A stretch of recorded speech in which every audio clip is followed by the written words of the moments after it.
Chapter 1128. Ruewen floated within the misty maze. The countless fine grains of sand in her surroundings continued to jump about. They didn't have a real trajectory, or perhaps they were just expanding and contracting, striking and repelling each other. These fragmented grains of sand inherited the initial force they received when they were torn apart from their relatively intact state. They also received the effects of countless forces that were of the same or close to the same source, resulting in astonishing complexity. Moreover, the local spacetime of Earth was infected with the support and interference of another set of construction rules. This complexity increased by an order of magnitude, and it continued to grow. There were no rules inherent to ordinary spacetime here, but fragments of similar rules interweaved with each other from time to time, transforming into countless possibilities. There was a peculiar beauty to the process of possibility, its germination and continuation. It was like the continuous spraying of paint on a canvas where not a bit of white could be seen. The flowers that bloomed and withered, constructed by countless coincidences, blossomed and withered in an instant. Of course, actual flowers didn't exist. Only people who truly possessed the corresponding talent and ability were able to glimpse the beautiful and splendid law of possibility. And if one wanted to find and lock onto the most valuable flower within these flowers that bloomed and withered in an instant, then conduct deeper research, not only did one need to possess an extremely strong observational ability, one also needed to have persevering patience, some interference abilities, and even the ability to control oneself. Only then would one's body and mind not be assimilated within this unique and endlessly flowing sea of flowers. Sometimes Ruewen would find it strenuous, but she would quickly get used to it. This was Ruewen's method of perception. Ruewen had been adapting to her own abilities ever since she had awakened through the altar frame that Luonan had created. After all, the speed at which her abilities expanded was astonishing. Her extraordinary power had continued to strengthen in the following months, including her long slumber.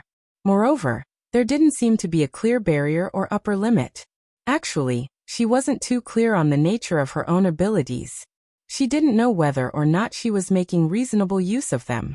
However, it was precisely under the influence of this ability that she had a unique vexation. Ruewen hadn't mentioned this to anyone. In fact, she wasn't too sure herself, but she seemed to prefer staying within the misty maze up until now.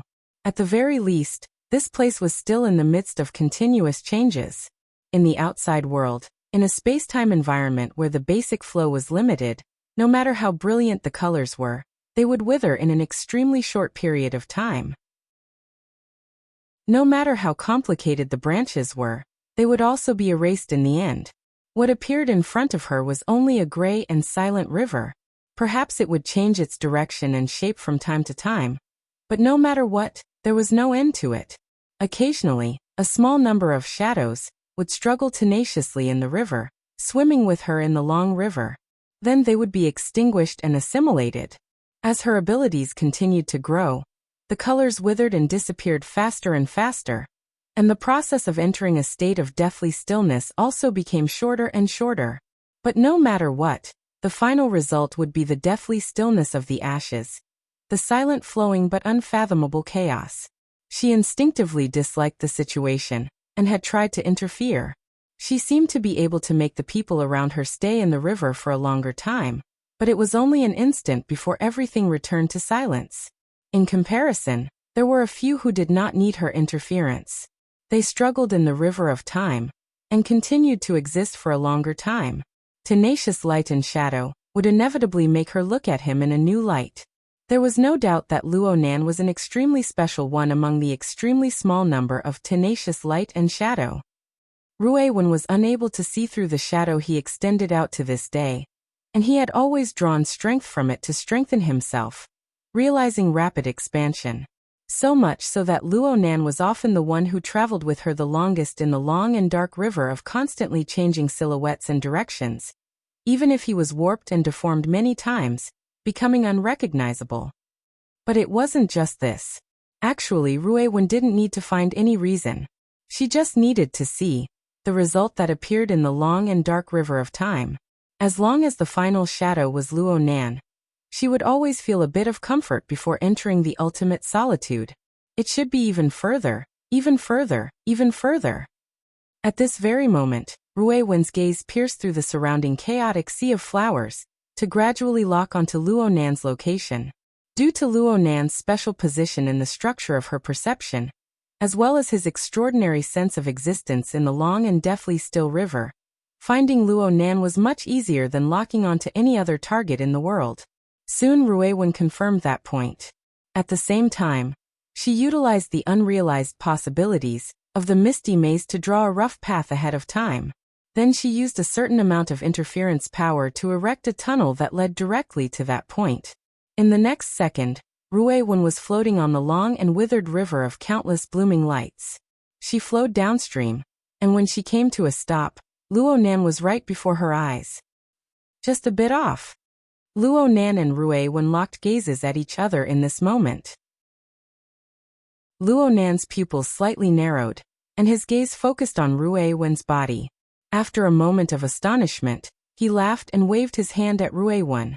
The two were close at hand, but there was a transparent glass-like barrier between them. From a specific spatial meaning, Luo Nan was inside and Rue Wen was outside. Oh my, I really shouldn't have chased away the true god and the others. Otherwise, just based on what happened just now, it would be the tempo of a horror movie. In the end, Rue Wen smoothly teleported inside. Her eyes drooped as she listened to Luo Nan's teasing. This was the 70 format laboratory. Luo Nan had just seized it back not too long ago. It was one of the most important assets and results of the Luo family. Every inch of the space that housed the laboratory was designed and constructed by Bo Qingwen back in the day. Bo Qingwen had used local materials and domain fragments to reassemble the laboratory. Though it didn't have the support of supernatural powers, it was still able to exist for a long time within the misty maze that didn't possess the complete laws and structure of spacetime. Just this alone was considered an outstanding construction work, even when compared to the Heavenly Yuan Empire's configuration level, let alone on Earth. Luo Nan came here after leaving the 100 Races laboratory. This was outside of his plans, so the timing wasn't easy to grasp. Rue Wen came over to remind him not to forget to go home and eat. I remember. Luo Nan responded unhurriedly. Rue Wen looked at him. She kept flipping through the old notebook in her hands. Luo Nan had a lot of these things in his hands right now. Most of them were from the batch he had traded with the Horned Demons last time. These were all Luo Yuandao's many years of records and experiences. There was a lot of information, and he was still in the process of sorting them out. But recently, he had been carrying the notebook he had personally retrieved from the jadeite light by his side. There was very little meaningful information on it. Most of it was a jumbled mess of lines that seemed to be dreamwalking. But these lines themselves contained. At the very least, they drew in a special power. Rue Wen swept her gaze over the seemingly meaningless lines on the page. Then she cast her gaze towards the endless sandstorm outside. I ran into Luo Yuan today. Yeah, you haven't really interacted with him.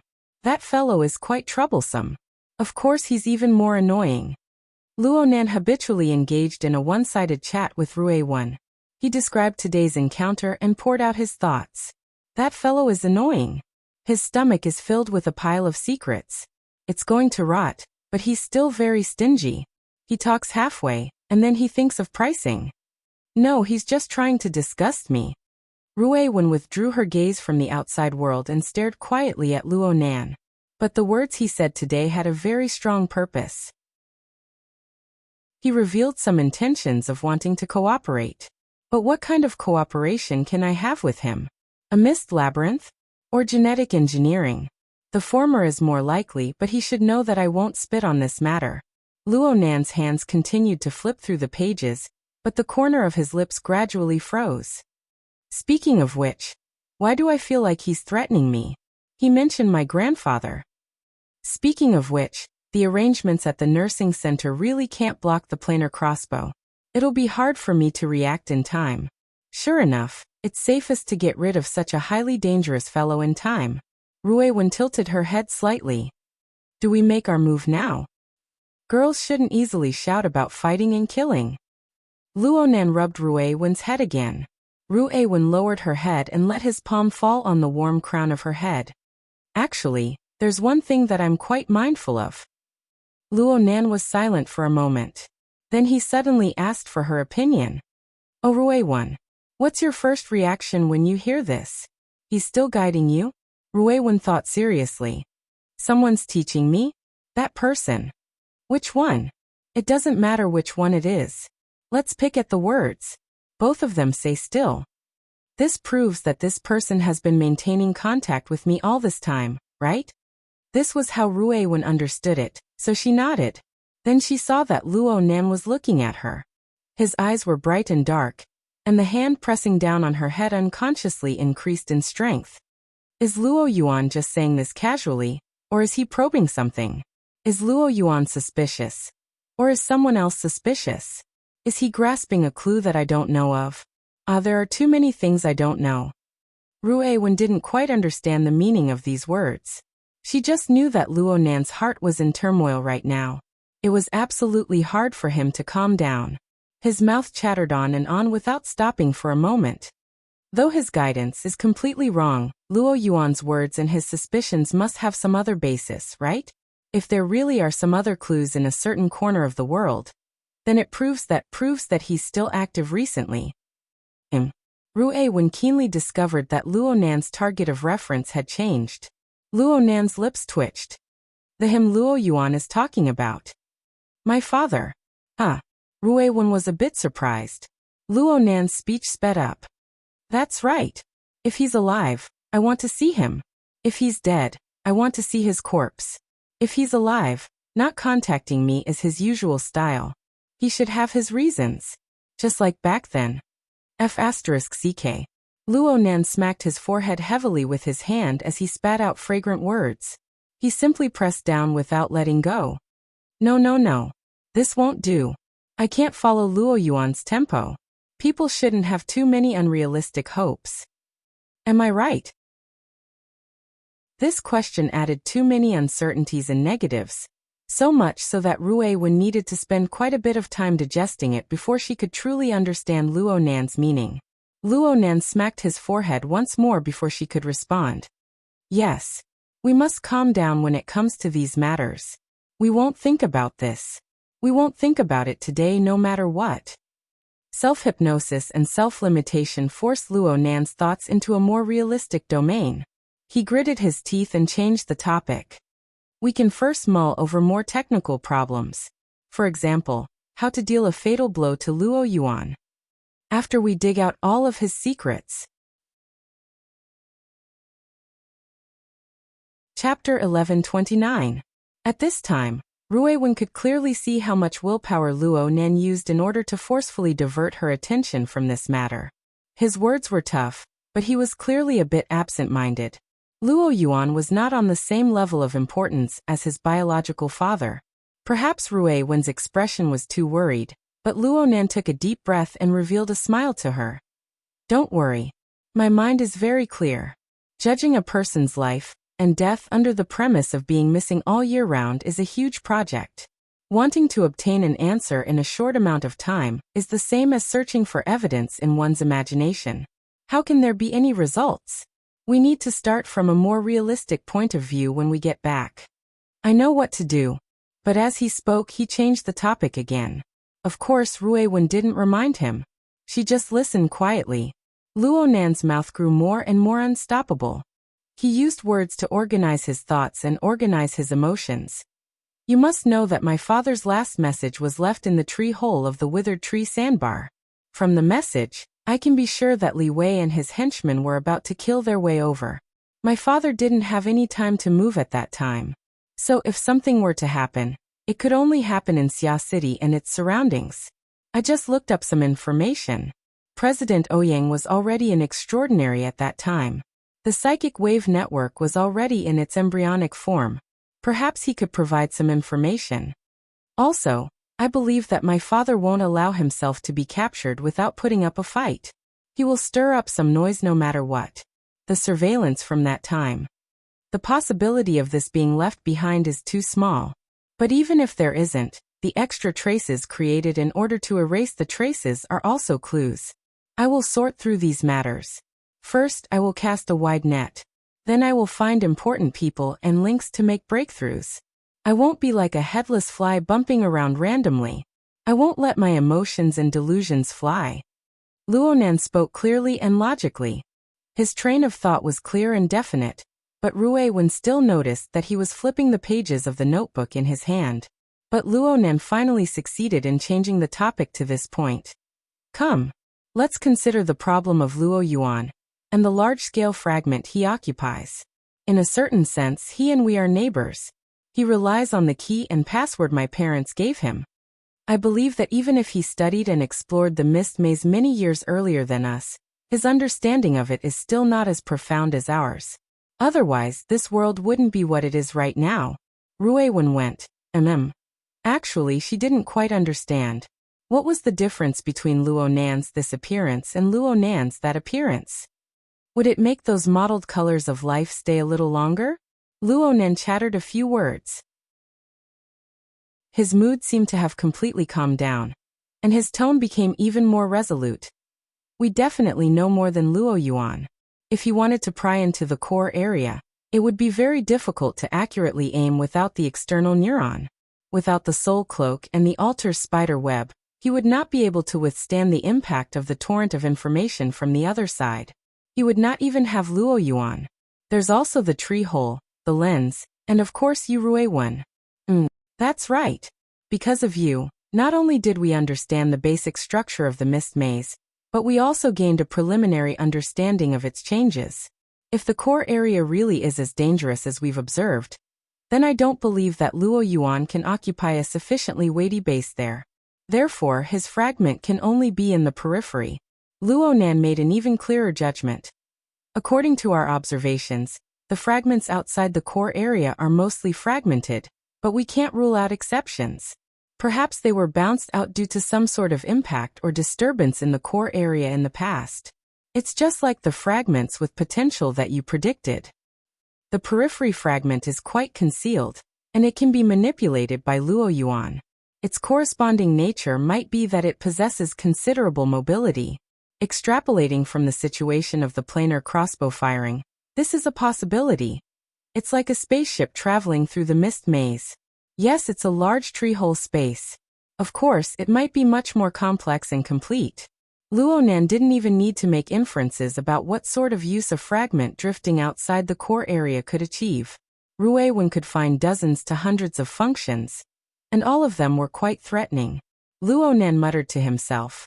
I don't know if Luo Yuan possesses the knowledge to fully utilize the domain fragment's configuration, but it's never wrong to be a bit careful. If we build a pseudoplane in the future, we should start construction near the core area. It's relatively safe. Only then can the possibility of leakage be reduced to a minimum. We can kill it first. Ruiwen emphasized this opinion once more. From her perspective, this was already a very insistent attitude. Luonan waved his hand. I really want to kill it right now, but this isn't a question of whether I want to or not. There are all sorts of troublesome matters right now. It's not worth it to take the initiative to waste a large amount of energy for the sake of a character whose standpoint isn't particularly clear. And with the concealment of the fragment's influence, killing it in local spacetime might not be a fatal blow. Even you, Ruiwen, would find it difficult to find that fellow in the misty maze. Am I right? Indeed, locking onto a target in a short period of time within the boundless and chaotic misty maze might be even more difficult than exploring the core area. However, she could work hard to do it. This was the most proactive and safest method. Even without mentioning the threat to the project, just the planar crossbow alone was one of the methods that could threaten Luonan's life the most. And in some special circumstances, the threat would be magnified by 10 times, 100 times. Luonan didn't know of Ruiwen's worries. He just followed his own train of thought upwards. So right now we're still waiting for that person to make a move.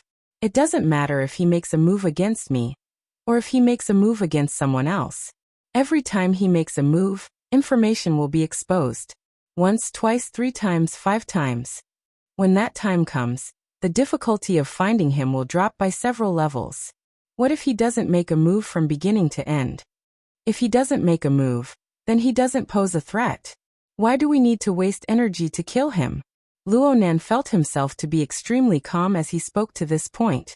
His calm mind was even more active. He didn't just rely on passively taking a beating to find his train of thought. Thanks to you, Ruewen, we have a partial understanding of the environment and changing trends of the misty maze.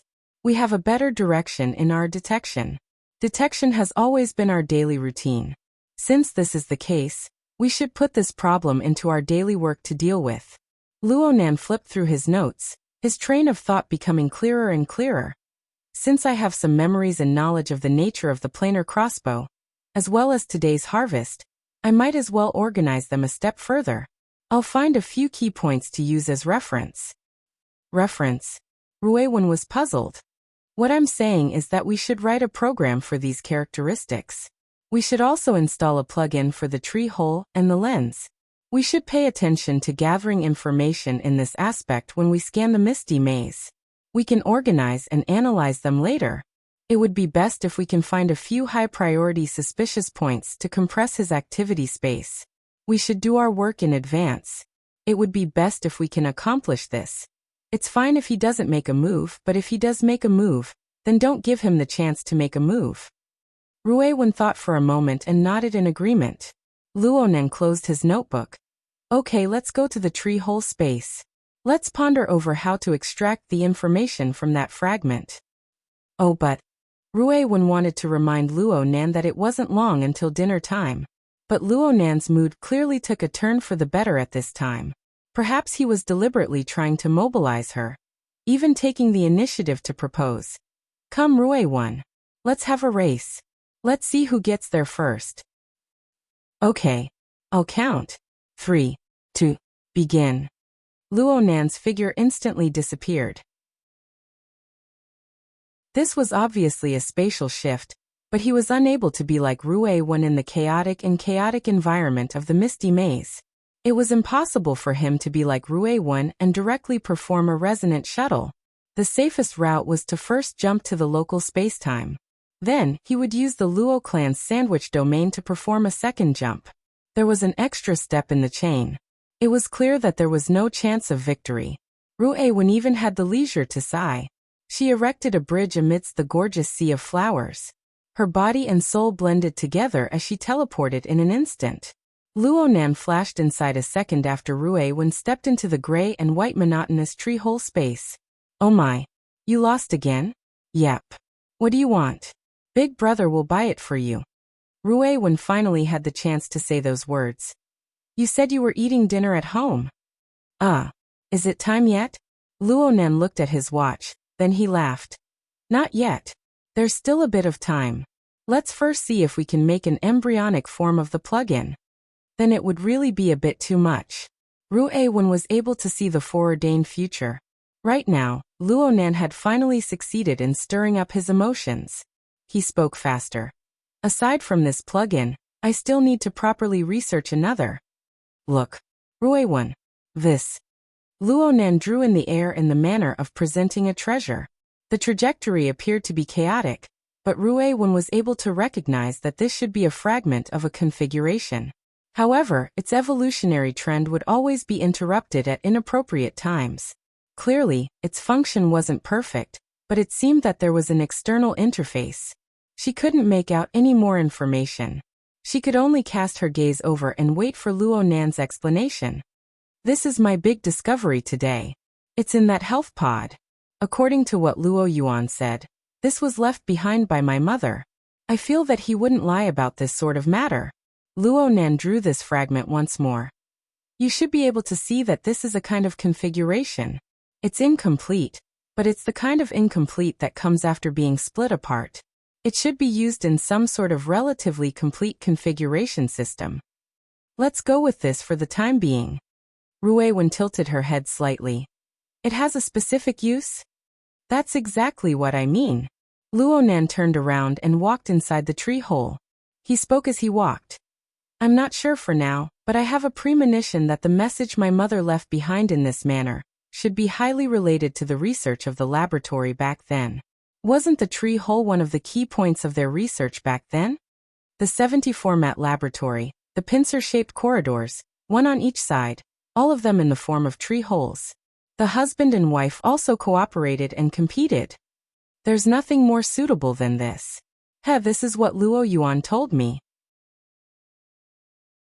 Luo Nan spoke of the secret information he had heard in the 70-format laboratory back then with the soul-fostering horned demon. Rue Wen wasn't too clear on this. She just followed silently. The two soon arrived at the core region of the second floor of the tree hole. They arrived before the star atlas of the mist labyrinth displayed by the lens. Luo Nan didn't look at the star atlas. He just walked in circles around them. He even extended his hand to touch the inner wall of the special material and structure. I went to the remains of the tree holes on both sides of the corridors when I was in the laboratory. The damage was probably too severe, so I didn't discover them. However, if they really are related to the tree holes, believe it or not, my old man will certainly use them in the subsequent designs, Rue Wen. So I'm going to flip through the blueprints my old man left behind to see if there's a similar structure. Of course, there might be some deformations. Rue Wen thought for a bit. It'll take a lot of time. Yeah. Considering the factor of the deformations in the subsequent designs, I'll need to comb through everything anew. I'll need a bit more time. Why do I feel like everything is piled up together? Oh, now that I think about it, Luo Yuan taking the initiative to jump out has stirred the situation more and more complicated. This bunch of bastards. They can't be thinking of using fatigue tactics, right? Reality seemed to want to nail Luo Nan's judgment to the wall. He was destined to have a life of toil in recent times. It wasn't even until the morning of the next day. In the wee hours of the morning, Rue Wen was still in her own room, earnestly researching the future trends of the mist labyrinth. She was trying to find even more definite and valuable information within that splendid sea of flowers. Mo Peng, who lived downstairs, tiptoed up the stairs at this time to knock on Luo Nan's door. This action of his could not be hidden from anyone at all. Rue Wen was completely able to hear the true purpose of Mo Peng's visit in the middle of the night. Dang dang dang dang. The 10 Days in the Wilderness expansion has been released. New plot, new system, new characters. Nanster, you said you'd take me flying. Perhaps from Mo Peng's perspective, this action of his was to help Luo Nan release the pressure. Rue Wen's foresight ability did not include the complex domain of social communication, so she was unable to comment.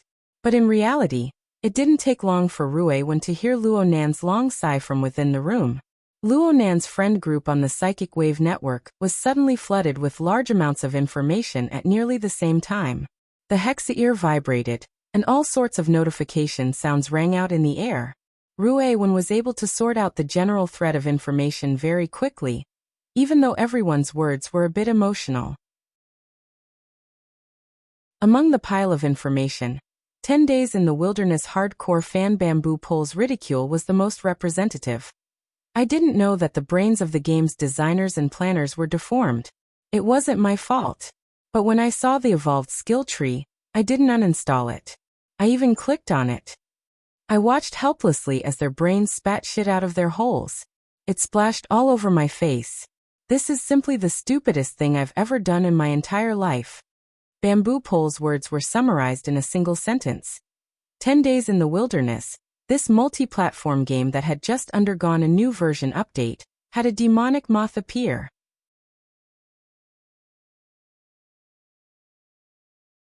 Chapter 1130. Time flew by amidst the sudden outbreak of chaos. In the blink of an eye, it was morning again. Monday mornings were always particularly busy. Many people needed to regain their rhythm. Rue Wen sat at the dining table for almost 5 minutes before Mo Peng, with a pair of panda eyes, yawned and sat next to her under Madame Luo Shuqing's kind care. His already round face was obviously swollen. When he looked at the neatly arranged plates and the dishes that were even more orderly and soulless, he suddenly lost his spirit. He slumped on the table and groaned. Why, old Mo? Where's my father? I urgently need a high-sugar, high-fat, high-protein diet. Madame Luo Shuqing replied with a smile. Your father only slept 3 more hours than you did. He left home at 4 in the morning, and is now working to support the family. Unlike a certain someone who wastes his time, money and life. Mo Peng tried to cover his ears with the table, but he could only block one side. Caught overnight? Emoya, who had to eat diet meals frequently due to the limitations of her industry, had a certain tolerance for the old Mo's environmentally friendly cuisine of the household artificial intelligence, especially when there was someone to gloat over. I'm the victim. Mo Peng hit the table with half his face, but he said weakly, I really didn't want to stay overnight. It was Nanster who grabbed me and cleared the expansion in one night. He's biting the hand that feeds him. This kind of game should be slowly tasted and familiarized with the characters and data bit by bit. There's no experience in forcefully clearing the game. Emoya raised her eyebrows. What a surprisingly good reason to indulge. If I let myself go, I'll fall asleep in his bed, okay? I won't be forced to clear the game by him, and not even get a thank you in the end. Oh, how pitiful. It looks like I pulled you down too early. As Mo Peng's mother, Madame Luo Shuqing still knew her son. She didn't really think of her son as a hopeless degenerate. She was just puzzled. Nan isn't addicted to games? He's not playing games. Mo Peng had no appetite, and only wanted to express himself. Who plays games in the work area, takes notes, checks data, and holds conference calls. He's not even that serious when writing a thesis. 10 days in the wilderness. If I touch it again in 10 days, I'll chop off my hand. Sure, I'll buy some pork trotters for you in advance.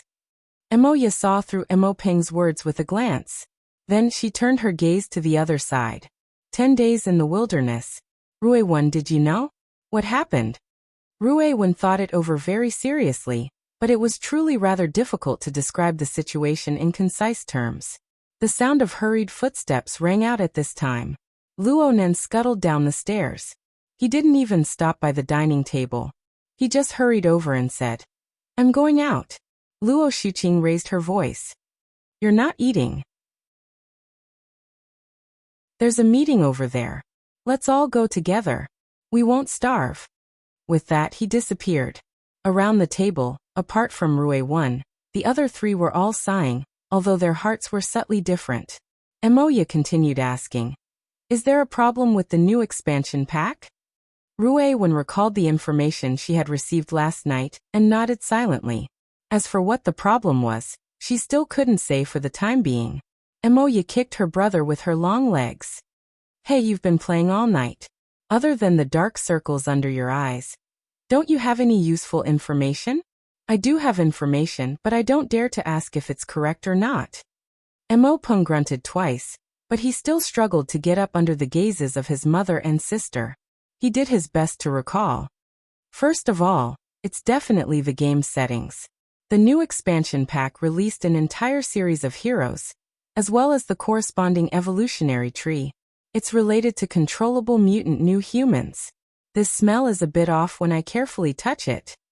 Breakfast had turned into a seminar at the last minute. Undoubtedly, it greatly affected the proper schedule.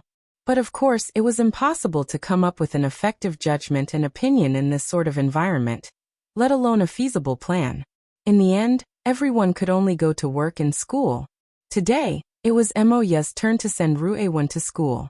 Monday's especially congested traffic made it impossible to have a lightning-fast experience, even if one sat in Emoya's red supercar. From Ruiwen's perspective, this was undoubtedly an extremely inefficient action. But it was also an effort to extend the vividness of color. She didn't have any clear thoughts of rejecting color itself. But by choosing this method, the time spent researching the misty labyrinth and chaotic sea of flowers would inevitably be allocated to the city's traffic layer and the high-rise skyscrapers. It would be equally chaotic, but it would quickly turn gray matter and turn chaotic in the real world. Ruiwen knew that what she saw was only the current conditions and the foundation of the known information. It was a process of rolling forward all the way to the end. In theory, every second would change, and every second could bring about entirely different results. But the reality was that the trend would never change even after watching 1,000 times. As for the details, those fleeting details were admittedly brilliant purple and brilliant red. But if one truly studied them in earnest, one would inevitably have a sort of meaningless doubt or self-awareness. Well, Ruiwen wasn't too clear on what meaning was. But she had lived by Luonan's side for a long time. She had experienced the troubles that plagued Luonan at all times. It was as if an invisible whip was lashing him forward. She couldn't help but feel that wasting time like this was definitely wrong. The problem was that Luo Nan himself was currently in the same situation. From Ru Awen's point of view, Luo Nan had similarly invested his limited energy into the details of the endless appearance, the branching, and the rapid decay into chaos. Perhaps this wasn't his original intention, but in this complex and confusing real world, there would always be factors like this and that would affect him. For example, the sudden game expansion pack event. Actually, Ruewen didn't really understand why Luo Nan cared so much about this matter. She couldn't judge whether or not Luo Nan's methods were correct. This was because she couldn't eliminate the possibility of the tributary eventually becoming the mainstream, even though it would ultimately return to deathly stillness. Ruewen was confused, but the only target she was willing to use as a reference in most situations was Luo Nan. She hoped to be able to understand and imitate this pattern. Perhaps this would help her create a greater separation from the long river of deathly stillness. She wouldn't fuse with it too early and sink into the endless chaos. Ruewen instinctively didn't wish for this to happen. Even though she couldn't find a clear dividing line right now. She couldn't tell if she was detached from the outside, or if she herself was a part of this long river of deathly stillness. Was she observing the final destination of all things, or was it the occasional surging waves of the river intertwining with the real world and separating from it? Ruewen looked out the window, but she saw her own reflection in the glass. In the environment where the light inside and outside collided and flowed, and in the blurry mirror carrier, the image on it seemed to be wriggling and changing, as if it would peel off the shell at any time and jump out of it completely different. Her fingers touched the window as well as the shadow. The point of contact was slightly cold, just like the water vapor of the long, dead river, gently biting her fingertips. However, was she above or below the water? Aside from Luo Nan, Emoya was the person in the family who was the most familiar with Ruewen. It was also because they were familiar with each other that they didn't intentionally disturb each other in this silent atmosphere. Most of the time, it was quiet in the car. Emoya was also handling some of her own affairs during the autopilot period. She only spoke when they were about to reach the school. Look at how flustered Luo Nan has been these past few days. Don't add to his troubles in other areas. Ruewen looked away from her own mirror and turned to look at her. I'm talking about those messy matters on the internet. Cut them off when it's time. I'll talk to the company and BHD. If you run into those paparazzi or gossipy women at school, hide if you can. Strive to cool things down in these 2 days. Ruewen pondered seriously for a moment. I'll just skip class. Then am I an accomplice or the main culprit? Ruewen still lacked this sort of sensitivity. She didn't respond at all to Emoya's teasing. Her eyes drooped in silence, but her mind began to plan the goal of today's exploration. Emoya rolled her eyes. In the end, she didn't say anything. The car smoothly arrived at the school 5 minutes later. Sure enough, Ruewen didn't go to the main campus after saying goodbye to Emoya. She directly boarded the self-moving conveyor belt and headed in the direction of the Northern Shore jungle. Actually, Ruewen wanted to directly teleport to Gear's underground laboratory. However, she had truly become famous during this period of time. There were people staring at her practically every second she walked on campus. It was extremely difficult to find a suitable visual and psychological blind spot in this sort of environment. She could only spend a bit more time like a normal student. She transferred from the self-moving conveyor belt to the school's tram, until she reached the outskirts of the Northern Shore jungle. But at this time, a normal student's direction of activity was certainly the opposite of hers. Ruewen ignored the strange gazes she received along the way. She prepared to enter deep into the jungle, and directly jumped to the laboratory when the time came. A loudspeaker sounded from behind her at this time. Hey Luo Xiang. Junior sister Ruewen. The person in front of her first said Ruewen's registered name at school, but he felt that it was too unfamiliar. He imitated Luo Nan's usual way of addressing her, using a more intimate form of address. The problem was that Ruewen didn't turn her head at all. It was as if she didn't hear his greeting at all. She directly walked across the long river that cut through the forest, connecting the southern shore and the northern shore with the Nine-Bend Bridge. The person behind her jumped off the sightseeing car and hurried 2 steps forward. His mouth didn't stop. Do you recognize me? I'm au Quebec. We've met before. Ruewen didn't remember. She continued to walk forward, and the fellow called OK kept up with her.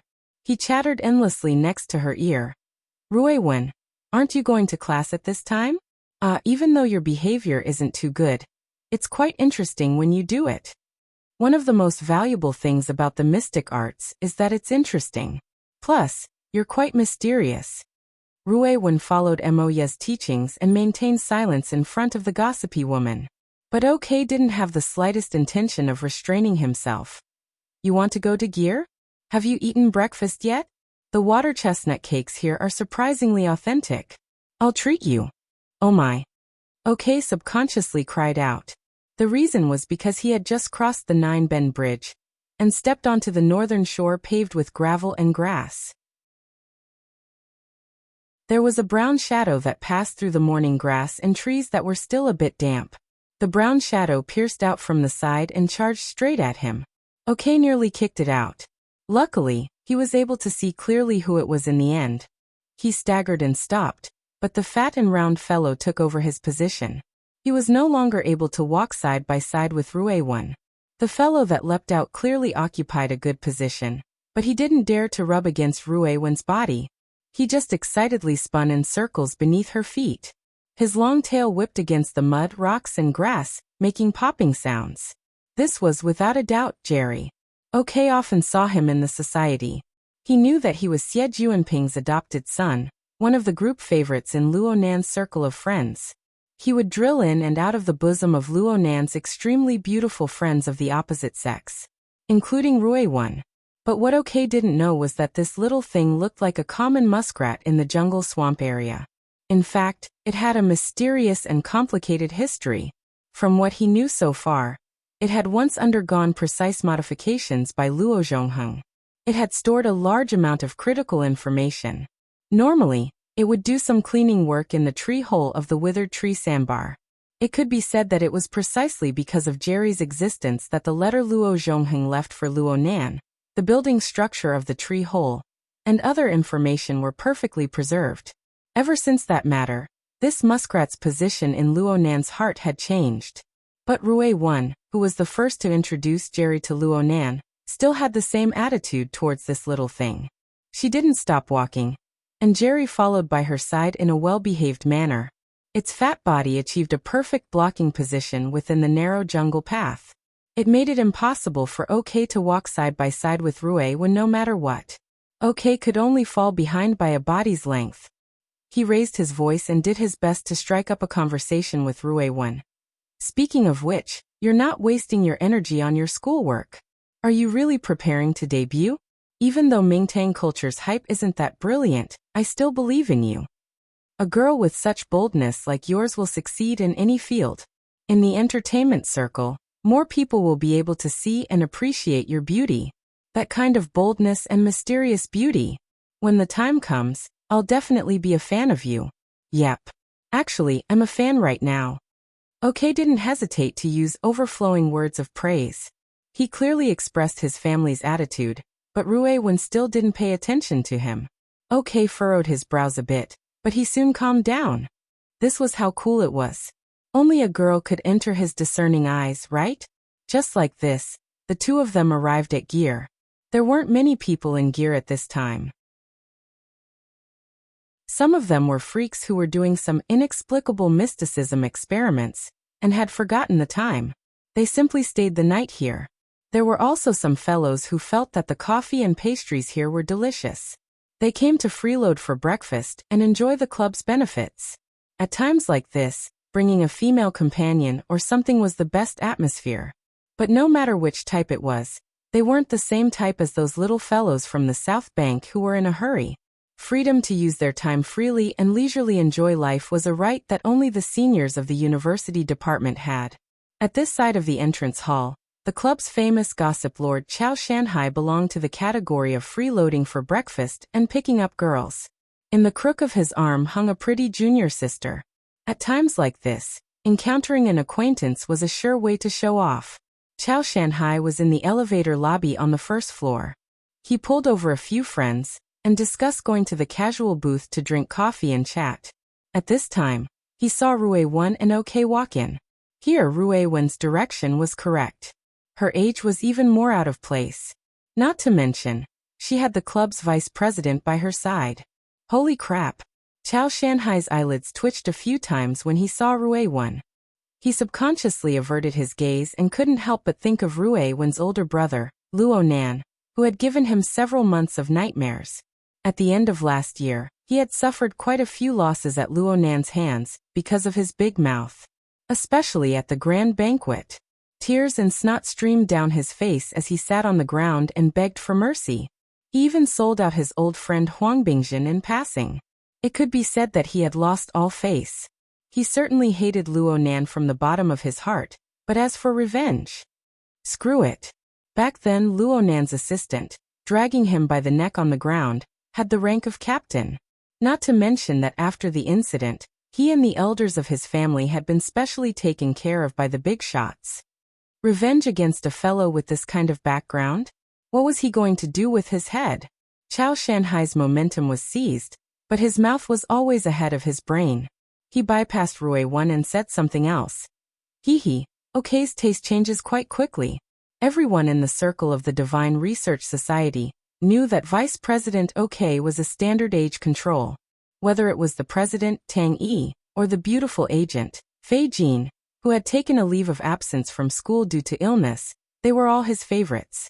And this young man, who still had some time left in his freshman career, had never denied this point. He constantly used his status and resources as vice president to create opportunities for himself and create public opinion. The results were not to be discussed, but this persona was established. But today's scene. The circle of people looked at Quebec. He had already entered the elevator with Rue Wen, but he retreated with his hands raised when the alarm went off. This elevator was installed later on. It directly connected to Luo Nan's underground laboratory. OK really didn't have the authority. In comparison, the muskrat wagging its head and wagging its tail was more impressive than Quebec. The people standing here with Chao Shanhai were all people of the same circle. They all more or less had some family privileges. But it was hard for them to not feel a bit sour when they saw this scene.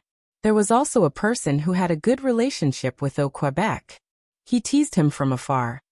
Vice President O, have you taken a fancy to this person, or have you taken a fancy to this person's sister or aunt? You should greet everyone in advance. OK turned around. He wasn't angry at all. His doll-like face was full of smiles as he shook his head. Ambition doesn't depend on age. Boldness. Boldness. Do you guys understand? Huh. You guys haven't seen Rue Wen's video? The one that came out of the elevator.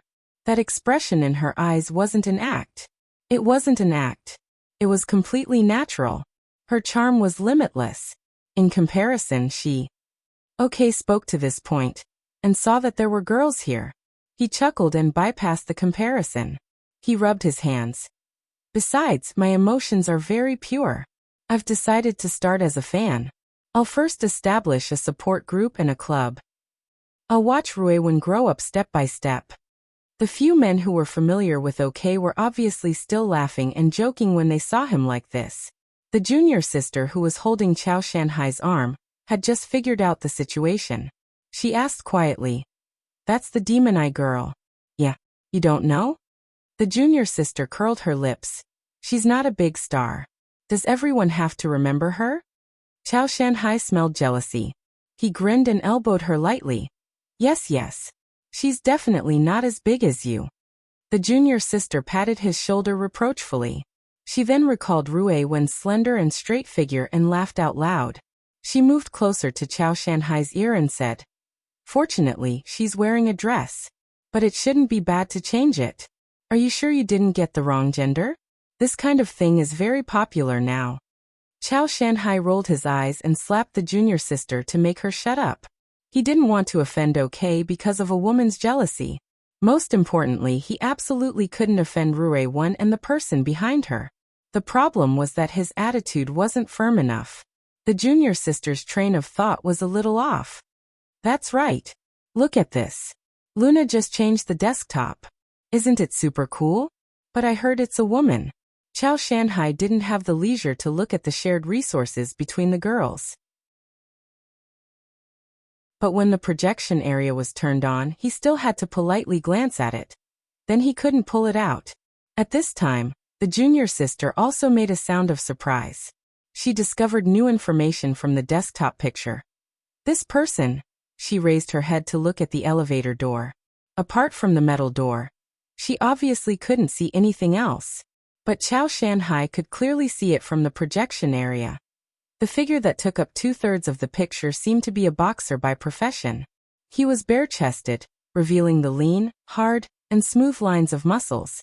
He raised his forearms and clenched his fists, assuming a defensive stance in combat techniques. This stance covered most of the person's face, but the half that was exposed was really delicate and pretty. Moreover, he wasn't old and still had a childish air to him. Of course, what left the deepest impression was that cold and gloomy eyes that seemed to be able to absorb and gather light. They gave this flat picture a vivid and vigorous feeling of power. It was as if in the next moment, he would quickly and violently throw a punch and directly attack a powerful enemy. Just as OK had said, courage. The corner of Chao Shanhai's mouth twitched. His eyes also half squinted. He subconsciously bypassed the lines of the upper body and focused on the head area. He began to evaluate. If the person in the picture had hair a little longer, cheeks a little more plumpness, and wore Acumen School's uniform, then, holy shit. It was also at this time that OK's line of sight shifted and circled around the palm-sized projection area. In the next second, his entire body was sucked in and he cried out involuntarily, Rue 1.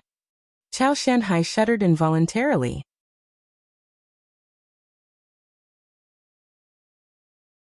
Chapter 1131. In the conference room of the Shangding building, the atmosphere was strange and depressing, although it had nothing to do with silence. The entire room was covered in light and shadows radiating from the game interface, and there were almost realistic sound effects lingering in the ears of every participant. Some people were playing in the conference room, some were watching, some were paying attention to online public opinion, some were doing data analysis, and some were joining in through the long-distance communication network. Each of them had their own duties, and there were occasional exchanges, but they were basically stuck at the technical level. No one made a conclusive conclusion. This was because the one who determined the nature of the incident had been silent for too long. Luonan crossed his arms over his chest as he stood at the side of the long conference table. He leaned against the windowsill, his gaze a bit erratic. Sometimes his eyes wandered around the game interface, and other times he glanced at the familiar faces in the conference room. But most of the time, his gaze passed through the glass window and looked outside. It was common knowledge that the Xia City branch of the Ability User Society was located in the Shangding building. The floor was low, and the lighting was terrible. There was no view to speak of. But Luonan seemed to want to escape from the shadowy area that was already completely covered by the enormous building. Look at this flower. As the convener and host of the meeting, he had been silent for too long, causing the function of the meeting itself to be eliminated. Fortunately, the people in the conference room were either acquaintances or professionals hired by the foundation under his name. With the help of Bamboo Pole, a temporary secretary who was skilled and understanding, he was able to start the more practical technical analysis work. No matter what, it was better to collect as much information as possible, although no one knew if the information would be useful in the end. Bamboo Pole circled around the conference room. In the end, he circled back to Luonan. What are you looking at? Luonan shook his head. I didn't see anything. I was just thinking about something. All right then, what are you thinking about? Wishful thinking. This is not something a leader should say. Bamboo Pole grinned and lowered his voice. Speaking of which, this meeting was a little rushed. We didn't prepare enough and didn't control the number of people. We shouldn't have met the new employee at this time. I was so angry that I became muddled. Wasn't I the one who suggested it? After all, this matter was directly related to the foundation, and had little to do with the branch for the time being. Besides, I think it's quite valuable for reference. Luo Nan's gaze streaked across the faces of everyone in the conference room once more. His voice became a bit lower. At the very least, I can see what sort of attitude normal people have towards this matter. This includes their views towards us. How much they disapprove of us. Hey boss, if you say that, I'm afraid you won't be able to hold on for long. Thanks for the reminder. The boss and the temporary secretary looked at each other and smiled bitterly. The current situation was that the producers had injected distortion, evolution, Homo evolutus, and other sensitive elements into the new data for 10 days in the wilderness. They had also created an extremely complete system for them. Currently, the world's strongest group of people were engaged in a complex game around the relevant elements, and many large cities around the world were experiencing uncontrollable aberrant infections. It had to be said that 10 days in the wilderness, a large-scale production that could be called a game for all citizens, revealed such content. It had to be said that it was really two-directional. However, most people did not care about such things. This was because most of the changes in this world had long existed in people's endless fantasies. Especially since the era of distortion. These elements mentioned above were common in all kinds of creations, and could not be considered extraordinary. This was especially true for gamers. They only cared about the quality of the game, and the internal logic of the updated content. It would have been fine if the game was really terrible, but the quality of this new content was quite outstanding. The graphics and playability were both extremely strong, and there were no obvious logic bugs in the content. It was extremely attractive. Therefore, gamers had every reason to throw themselves into the game. They could swim freely within the large amount of content provided by the game. They could call friends, play online, or pursue achievements and trophies one after another. This was a very natural process. It was in line with normal human psychology. However, Luo Nan and the others wanted to go against the flow. They wanted to dig deep into the background of the game's data and malice. According to Bamboo Pole's words, "It's super boring. The experience is extremely bad. I feel like I'm a moralist and a political animal that's been mutated. This is the kind of trash I used to spew." However, Luo Nan and the people around him stood at the forefront of the surging tides of this era. They possessed a clear and distinct standpoint. They had to accept it, and they had already realized the mutation. At the very least, they had to understand how to translate it. They had to do their utmost to allow more people who were not too sensitive to understand the meaning within. It was mentally taxing. It was tedious and uninteresting. It was completely predictable. This was a thankless task. Luo Nan changed the topic. "How's the response right now?" Bamboo Pole smirked. Just from a business point of view, the 3 years of Sharpening a Sword expansion is obviously a great success. The daily activity data on the official website isn't much of an exaggeration. As for Xia City, all the flagship stores are full. This is a working day. The evening rush hour hasn't arrived yet. Reservations are already booked all the way until the weekend. What about public opinion? Right now, most people are discussing the matter as it stands. There are also people who nitpick, but people like us are loathsome. We are moralists who throw hats at the drop of a hat. We don't have much of a climate right now. Do you want to stir up a topic? Can we? It should be fine in Xia City. After all, it involves the problem of mutation. Everyone is quite sensitive about it recently. The surrounding areas are fine. But when we get to Spring City, it's basically... You understand. Luo Nan let out a breath. Go west, go north, and even across the ocean. There's basically no hope. Public opinion is very complicated. The hearts of people are even more so.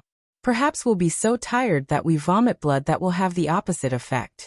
But if we don't do anything and wake up, we'll discover that the entire world is our ally. Well, everything is possible in dreams. Luo Nan shook his head.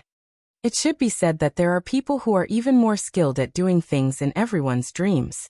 Bamboo Pole was a bit startled. Then he shook his head. I'm more concerned about the standpoint of certain people than the influence of public opinion.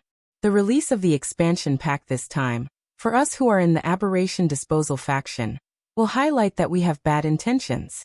It's not strange for the investors to do this. They're also experts at doing this. But the military is still considered a partner. They're letting them toss and turn like this. I'm worried that the various factions within the military have reached some sort of consensus. Yes, it's a temporary compromise. The power of inertia is quite strong.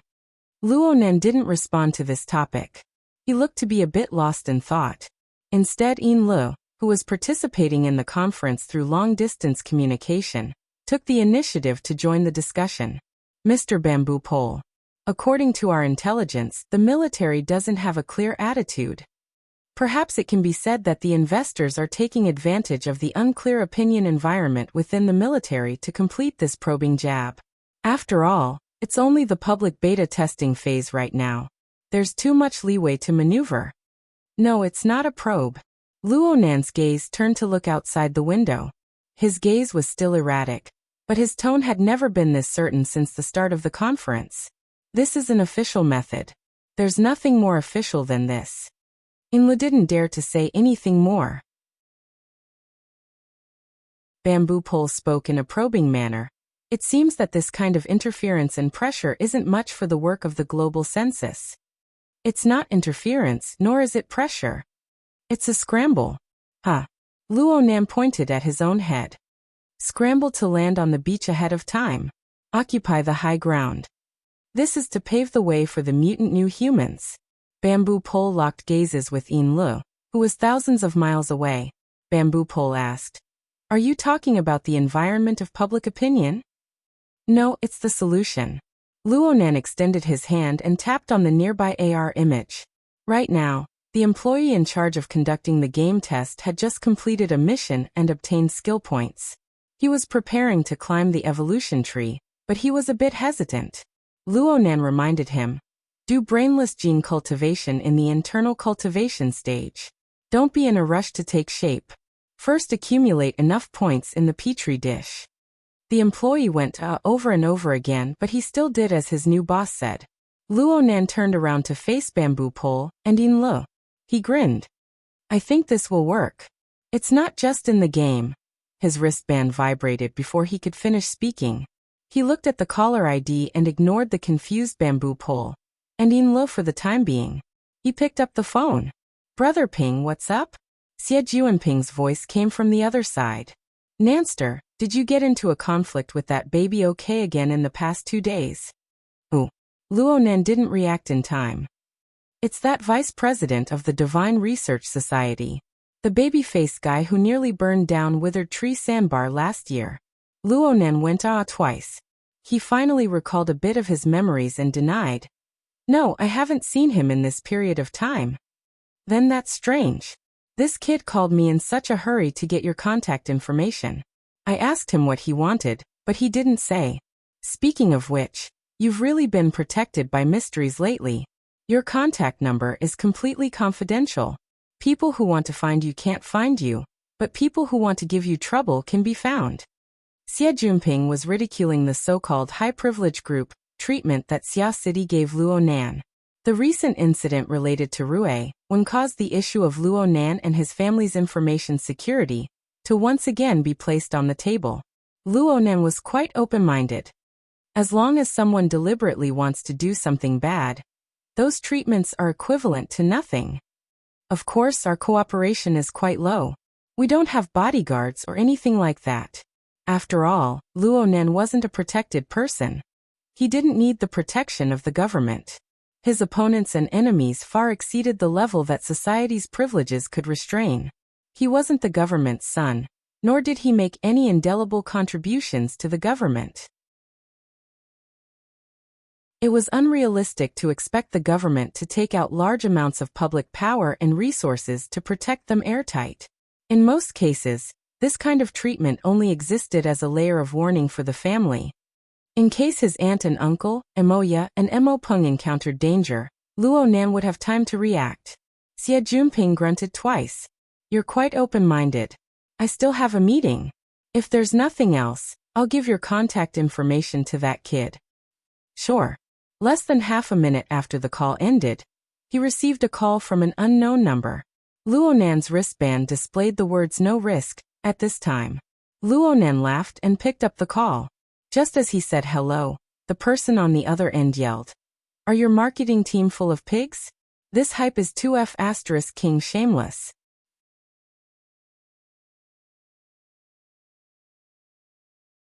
Chapter 1132. Luonan obviously didn't care about the baffling accusation from a stranger. But as the conversation went deeper, his expression gradually turned serious. A dozen seconds later he gave Bamboo Pole a meaningful glance, and was the first to exit the room. He entered a small reception room next door. There wasn't a soul to be found here. Soon Bamboo Pole came in as well. Luonan transferred Lee's long-distance communication to this place, and turned on the multi-party video mode. Soon, OK's angry baby face appeared in the projection area.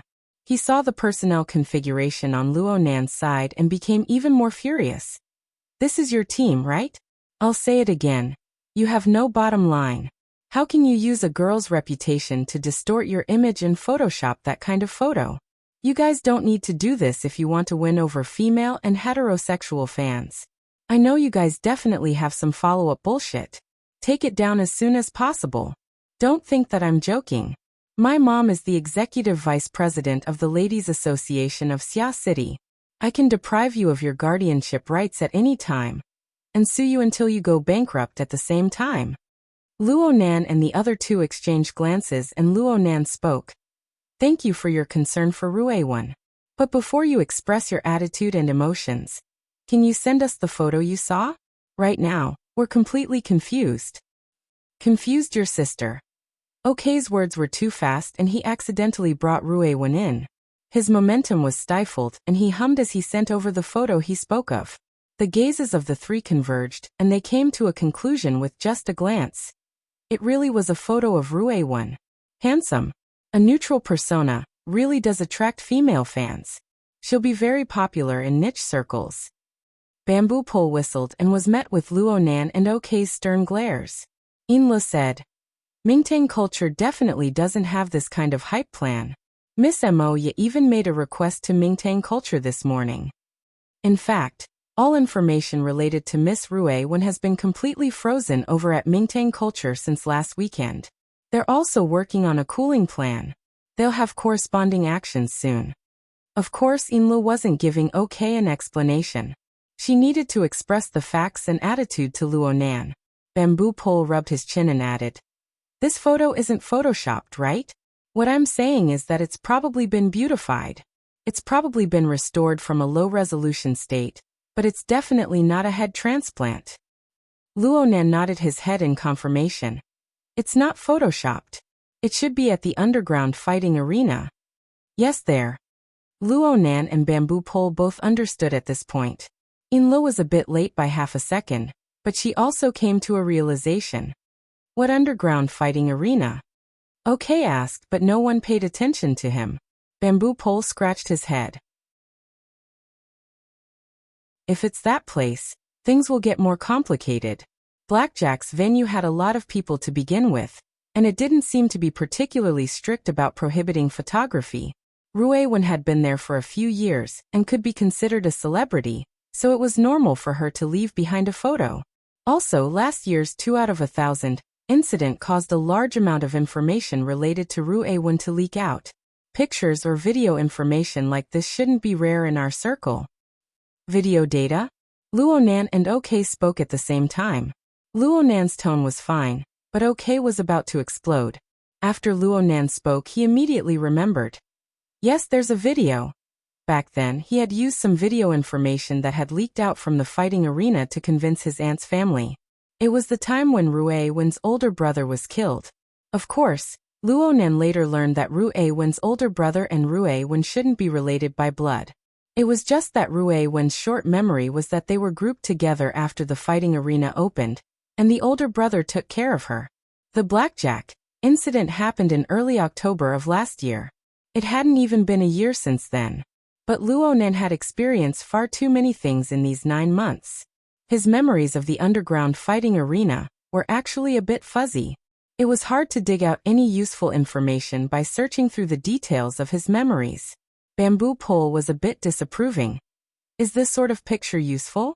With Ruewen's temperament, would she care about this? Probably not. Luonan spoke halfway through his words, but then he remembered what he saw 2 nights ago in Ruewen's projection area.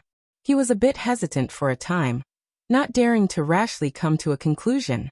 Bamboo Pole changed his perspective to assist in the analysis.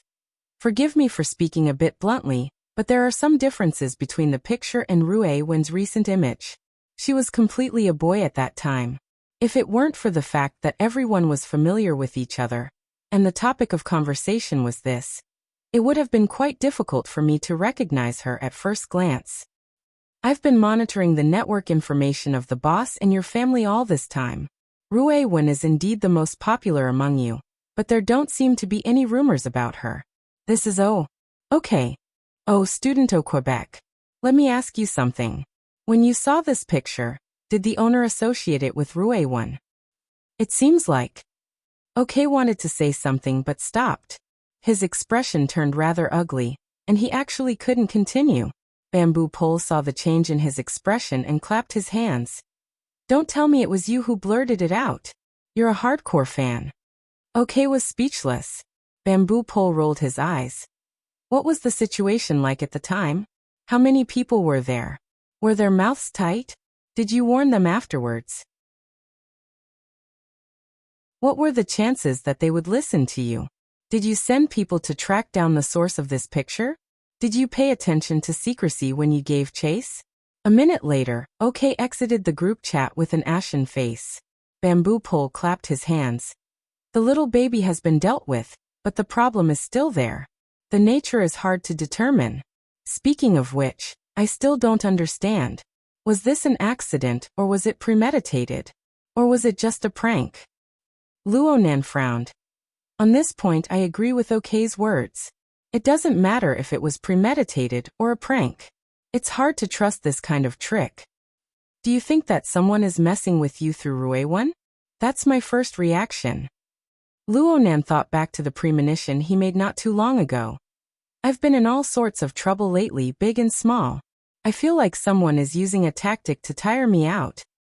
Bamboo Pole didn't ask what was a big trouble and what was a small trouble. He just said, if it's just to divert your attention and waste your energy, then this kind of trick won't cause you any substantial harm. Even if there is a follow-up, it won't cause you any substantial harm. This doesn't seem like the work of a schemer from the secret room. It's not that they can't think of it, it's that there's no need. What do you think, Brother Bamboo Pole? Rather than saying it's a tactic to tire me out, it's more like a counterattack from all sides unconsciously and unconsciously after the original balance is lost. Bamboo Pole had clearly already considered this matter. Boss, right now you're like a massive star that suddenly inserted itself into the solar system.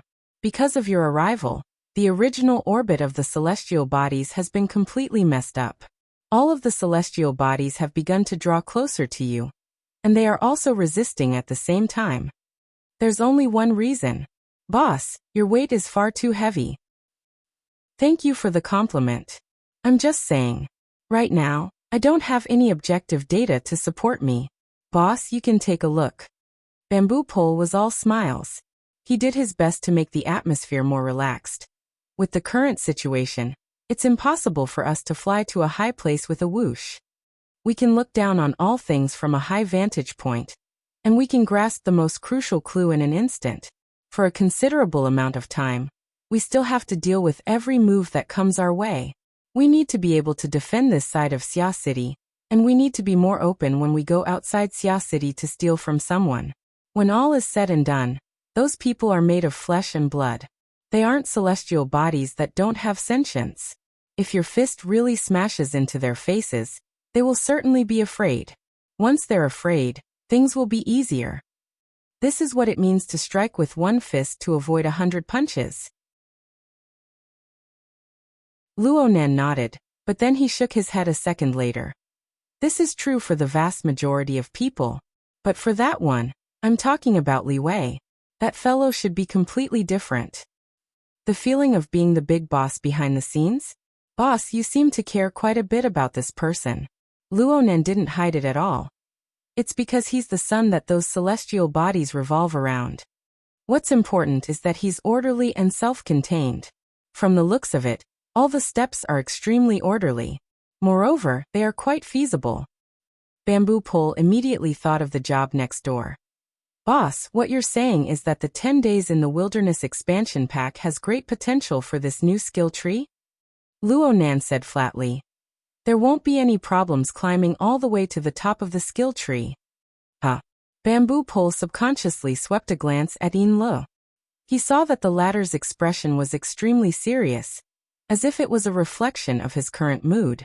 He only heard Luo Nan say, I suspect that the new humans described in the game are very likely to have already appeared in some laboratories. Just like the deep blue walkers in the game.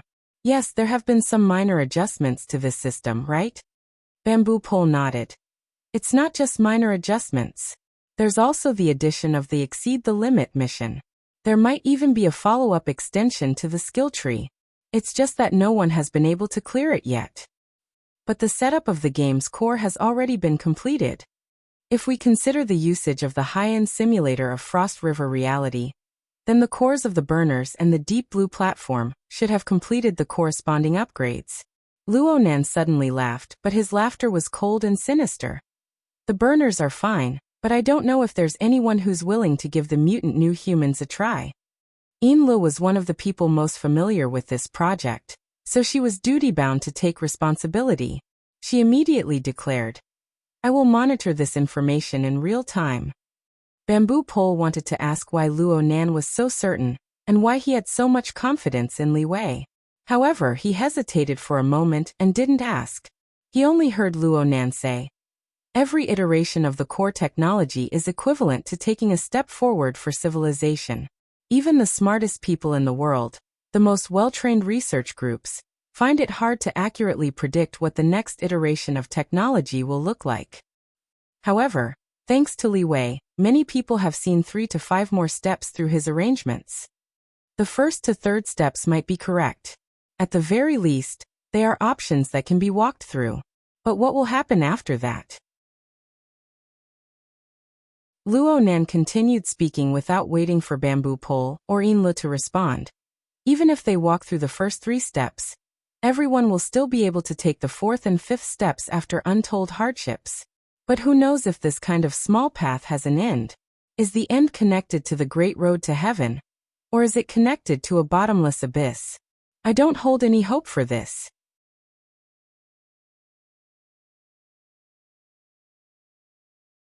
Chapter 1133. Luo Nan's tone was certain, without the slightest bit of hesitation. This was because he had already seen the most difficult aspect of this path from a mystical dream. The struggle of the Heavenly Yuan Empire's survivors in the Hongguang system was the future path that Li Wei had planned out. Even though Luo Nan had only seen an insignificant silhouette of that great era, he had not seen the true end point. It was just a few dozen steps ahead of the current Earth's road mark. From the information he could gather, he really couldn't find a single bit of evidence to maintain optimism. Again, if Li Wei really was a visitor from outer space with a similar background, then he would be more familiar with the fate of the Heavenly Yuan Empire in the Hongguang system than Luo Nan.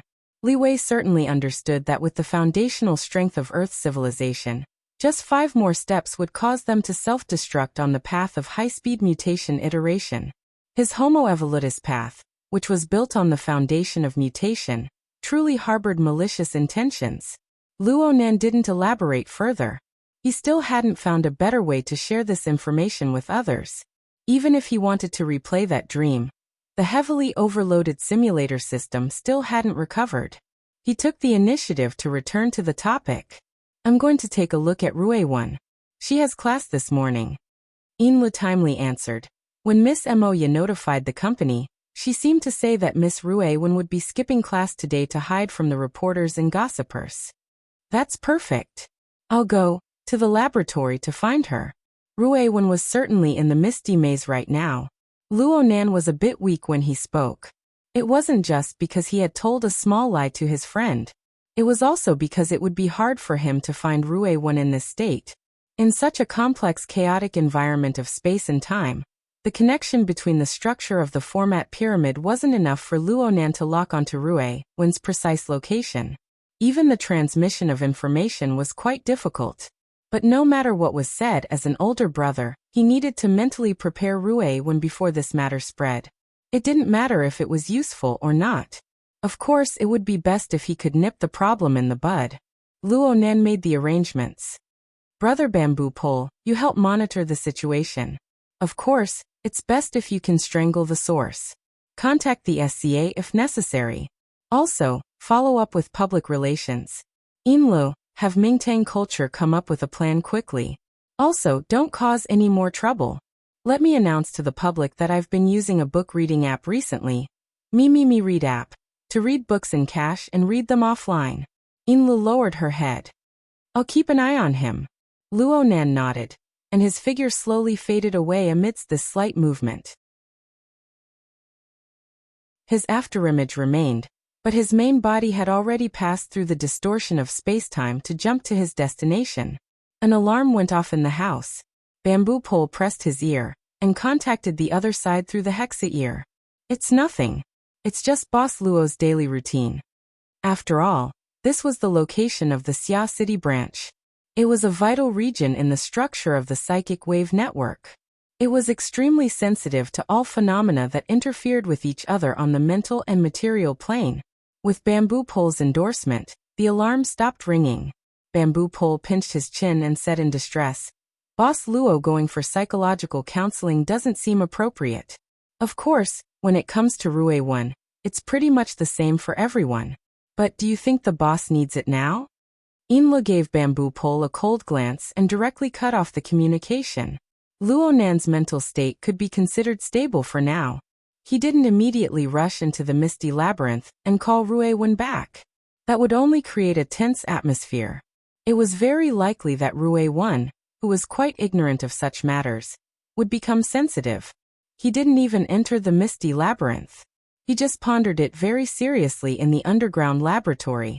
In the end, he left a message for Ruewen through the manager of this place, the military-grade AI, the standard bearer. Then he walked outside, heading to the upper-level area that belonged to the Mystic Arts Research Society. A few minutes later, Luonan sat in a leisure booth next to the passageway at the bottom of the lake. He asked for a cup of coffee and turned on the internet at the same time. He was like a normal, idle student who dared to skip class. He seemed to be leisurely browsing the contents of the internet. After all, it was still class time. There weren't many members in the society. Even if they saw Luonan, they would at most give him a few glances. It was mostly due to the special treatment of Luonan's appropriation of the society's assets. This kind of reaction made Luonan breathe a sigh of relief. It looked like Ruewen's new wave of scandals had yet to ferment, at least within the circle of the Mystic Research Society. As for the internet, it could be considered calm right now. With the variability of hot topics on the internet, it was very hard for a single matter to become the focus of attention of the netizens for a long time, unless it was a highly stimulating topic or an operation that continuously bought trending searches. But some matters, even if they were removed from the mainstream of public opinion, would still precipitate within a few special circles. They would attract people with different standpoints, endlessly tearing and bombarding each other, and constantly producing chemical reactions. Perhaps they would completely finish their reactions and become a stable pile of waste. But they could also breed strength that could erupt at any time. If cold treatment was needed, the most taboo thing to do at this stage was to throw in new material. These small circles possessed extraordinary enthusiasm and acuity towards similar matters. Their imagination ability was top-notch. No one knew what kind of chain reaction would erupt with the addition of new material. Luonan also paid attention to a few small circles of this nature. For example, East Asia's largest gathering place for gossip, the Sky Street community. Last year's University Day, Luonan and Peony Tang had used this network community to capture a chain of aberrations and infections revolving around celebrities. The ecology here was complex. The light side and the dark side existed at the same time. Gossip peddlers came and went. Many entertainment companies also bought water armies. Some even personally went into the field, both in the open and in the dark. It was quite lively. Some of Ruewen's authoritative material had mostly exploded here. She rolled a few times before going out of the circle. It was no wonder that Zhang Yingying, okay, and the others would suspect that the Demon Eye Woman incident was a publicity stunt. It really was a routine operation. It looked very familiar. And it seemed that the latest scandalous material related to Rue had yet to reach this circle. Luonan skimmed and searched around, but he didn't find any statements that were worth being vigilant about. However, in the information stream of the Banqing Entertainment Circle, he saw industrialist Beishan Xuehui's pragmatic turnaround.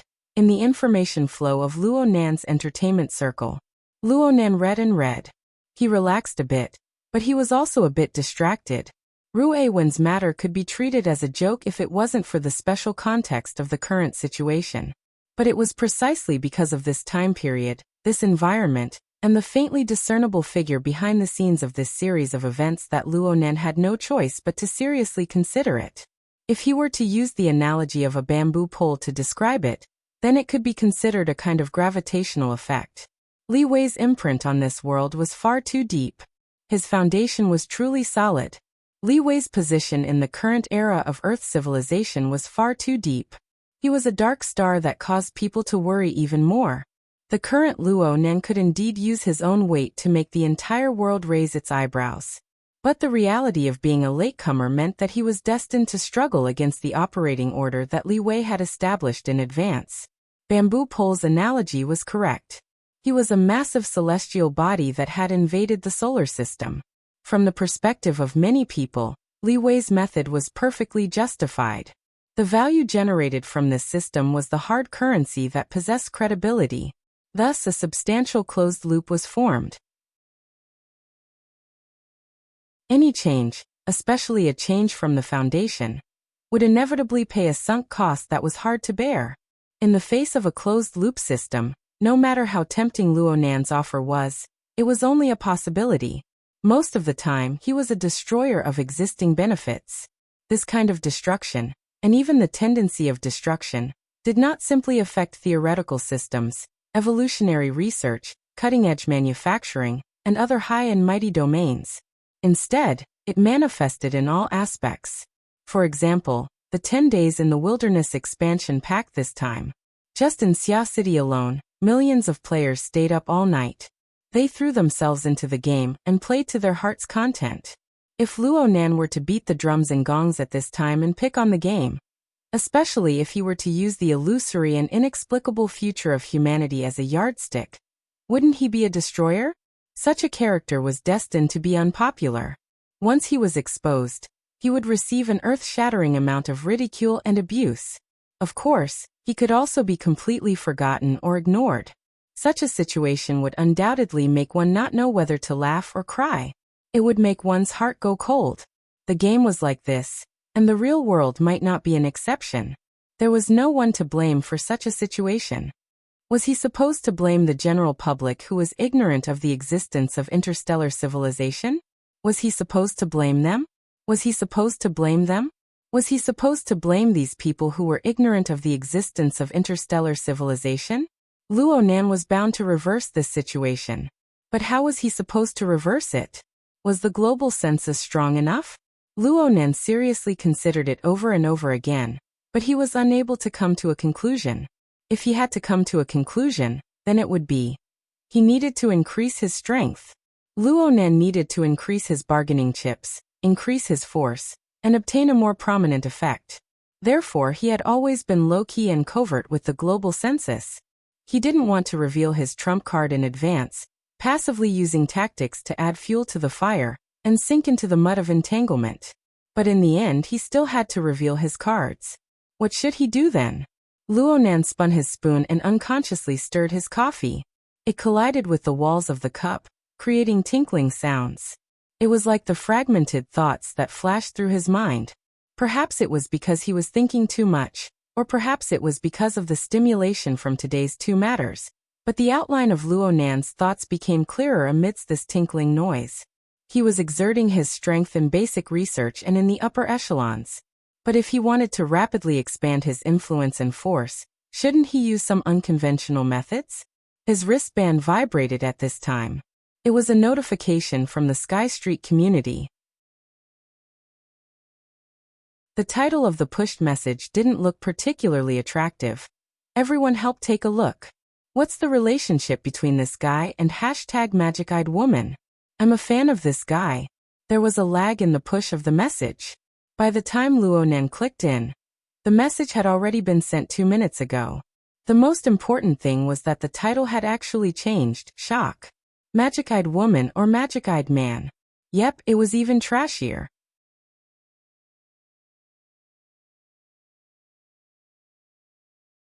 Chapter 1134.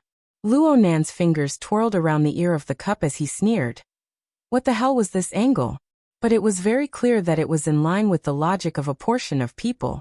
There were already people who replied below. Sure enough, such a pretty girl must be a boy. It looked like it was directed, but it was actually just playing around with an old trope. The follow-ups had similar lines of thought. It looked lively, but it didn't stir up any waves. The following few responses were mostly the poster's eyesight is excellent but he lacks confidence. Go be a fan, we'll allow it, and so on. Of course, there were some fans of Ruewen who chased after the topic to come in and report it. 7 or 8 responses within 2 minutes proved that the demon-eyed woman incident was still quite popular, but that was it. This continued until a highly highlighted post that was liked by many people appeared. Taking without permission, taking screenshots and posting indiscriminately, I don't care. It doesn't matter if it's a boy or a girl, I don't care. After all, beauty is number one. The information is below. It's not first-hand, but it's verified to the greatest degree. Those who are interested can figure it out for themselves. In the end, I'm a fan. A video was inserted below the post that was filled with a sense of superiority. The preview image was the moment when the main post displayed Rue, when assuming a fighting stance. Luonan sucked in a shallow breath. He was already mentally prepared. He even looked at the ID of the storymaster. It was called something like Lord Bird. It seemed that his community level and privileges were quite high. He opened the video and at nearly the same time, Bamboo Pole made a call. Boss, something's come out of Sky Street. Yeah, I'm watching. The video began to play as they spoke. There were no surprises. The noisy, chaotic, and feverish environment presented in the video was undoubtedly the underground fighting arena from back then. Hundreds and thousands of rich spectators and gamblers, under the dual stimulation of blood and money, vigorously applauded and shouted. They cheered for the targets they placed their bets on. Or they let out ear-piercing hisses and curses that were unbearable to the ears to disturb their opponents. The person holding the camera wasn't much better. Even though the anti-shake performance was superior, the large swaying angle of view in the early stages was enough to prove his mood at the time. The seemingly meaningless shots revealed twisted and crazed faces. There was no sign of the smart, capable, or sanctimonious appearance that they usually had. Nearly 10 seconds passed before the camera focused on the target. The broadcast screen in the center of the fighting arena. It just so happened to give a close-up. Raven. Without a doubt, it was Ruewen. Even though she was thinner and weaker than when he first saw her, Luonan was able to immediately recognize her. At that time, Ruewen's height was only about 1.3 or 4 meters. She only wore tight shorts, and her arm was wrapped in bandages that had already changed color. There weren't many lines of muscle on his body, and it was impossible to tell if he was a man or a woman. There was only sweat and the crisscrossing scars on his body. And across from her, her opponent's age wasn't that great either, but he was clearly nearing adulthood. Moreover, he was a muscular man covered in dazzling essential oils. He looked as capable as a Black Panther, and compared to Ruewen, his build was nearly a third larger. This kind of battle had no concept of weight in a regular fight. From a visual point of view, it was a completely unequal battle. This was the youth combat launched by Blackjack's underground fighting arena. Compared to the fight between adults, the technique and strength might not be as good, but it was more intense and cruel. Clearly at that time, not only had Ruewen not awakened her extraordinary powers, she was in her body. Compared to when Luonan had first met her, she was far inferior in terms of physical strength and combat skills. Therefore, she was at a disadvantage in the fight. She could only rely on her calm state of mind and the precise control of her body, which had already begun to show signs of life, to avoid the opponent's heavy punches and grabs. She used small injuries to trade for space and struggled to maintain her position. Luo Nen clearly knew that Rue Wen was unharmed right now, and that she had certainly left the arena alive. But Luo Nan's heart still clenched when he saw this scene. Due to Rue Wen's current strength, he often overlooked the short, few years of Rue Wen's struggle to survive in the underground fighting arena. Now that he thought about it, the little girl's quiet and repressed personality traits were formed from a blank slate in that environment.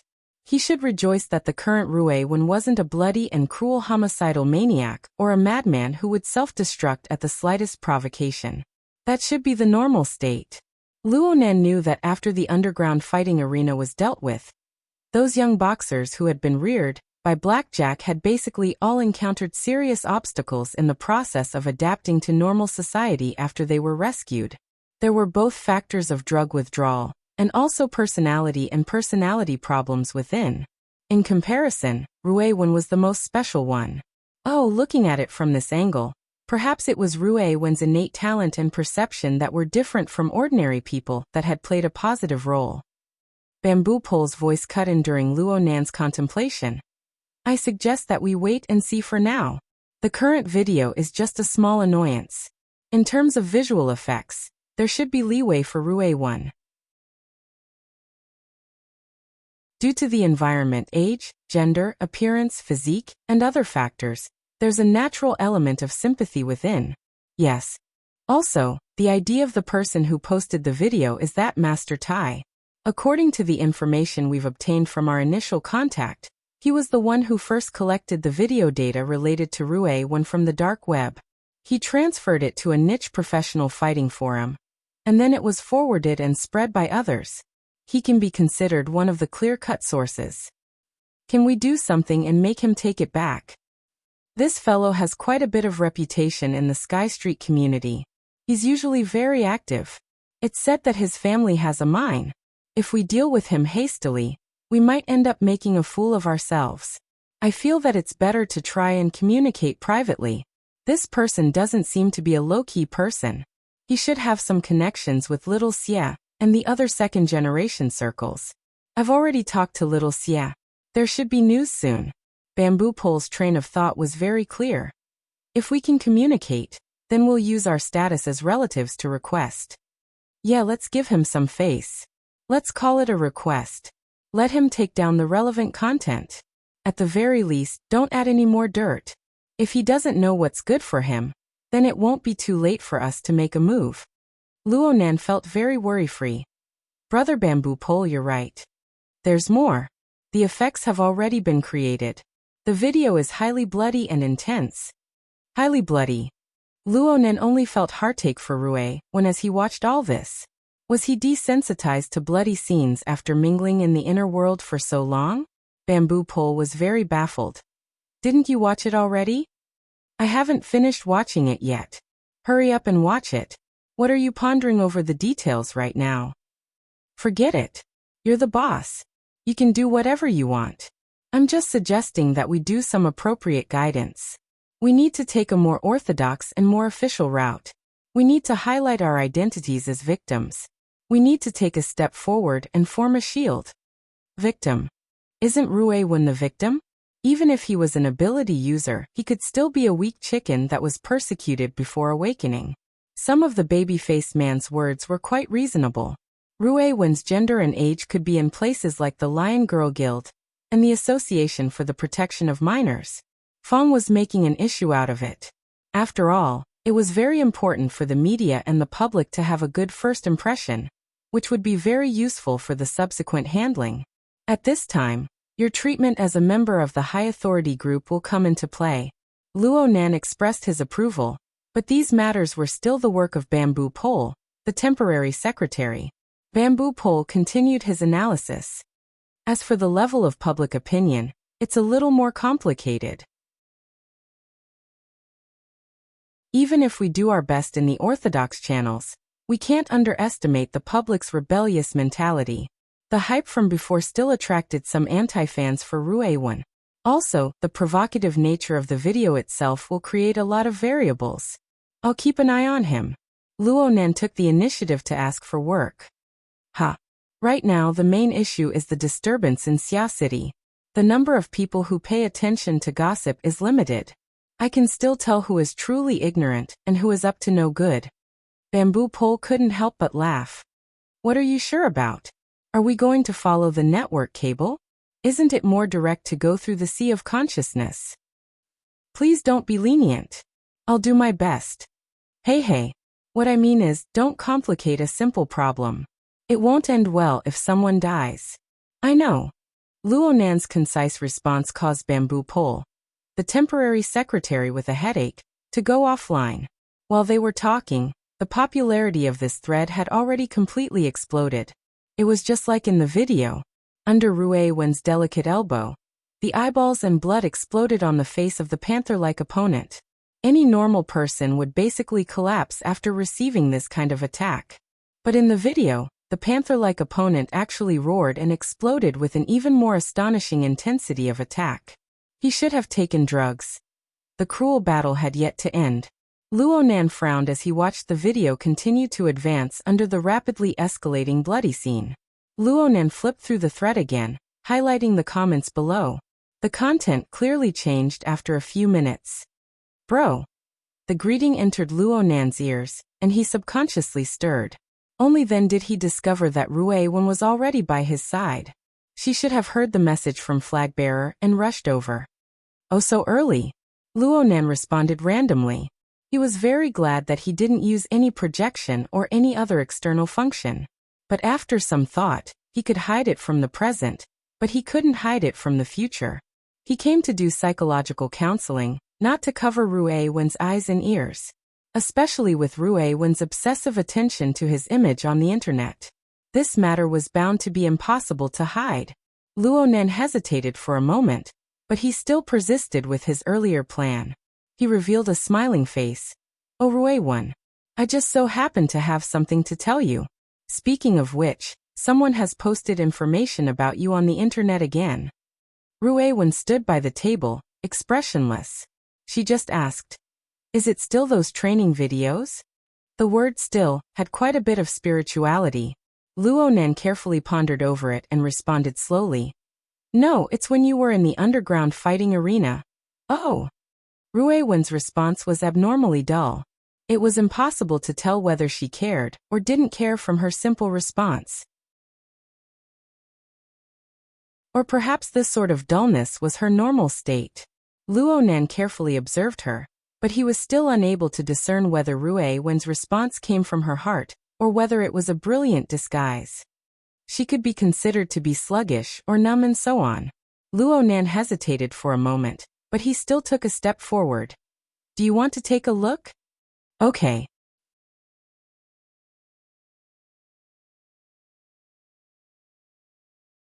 Chapter 1135.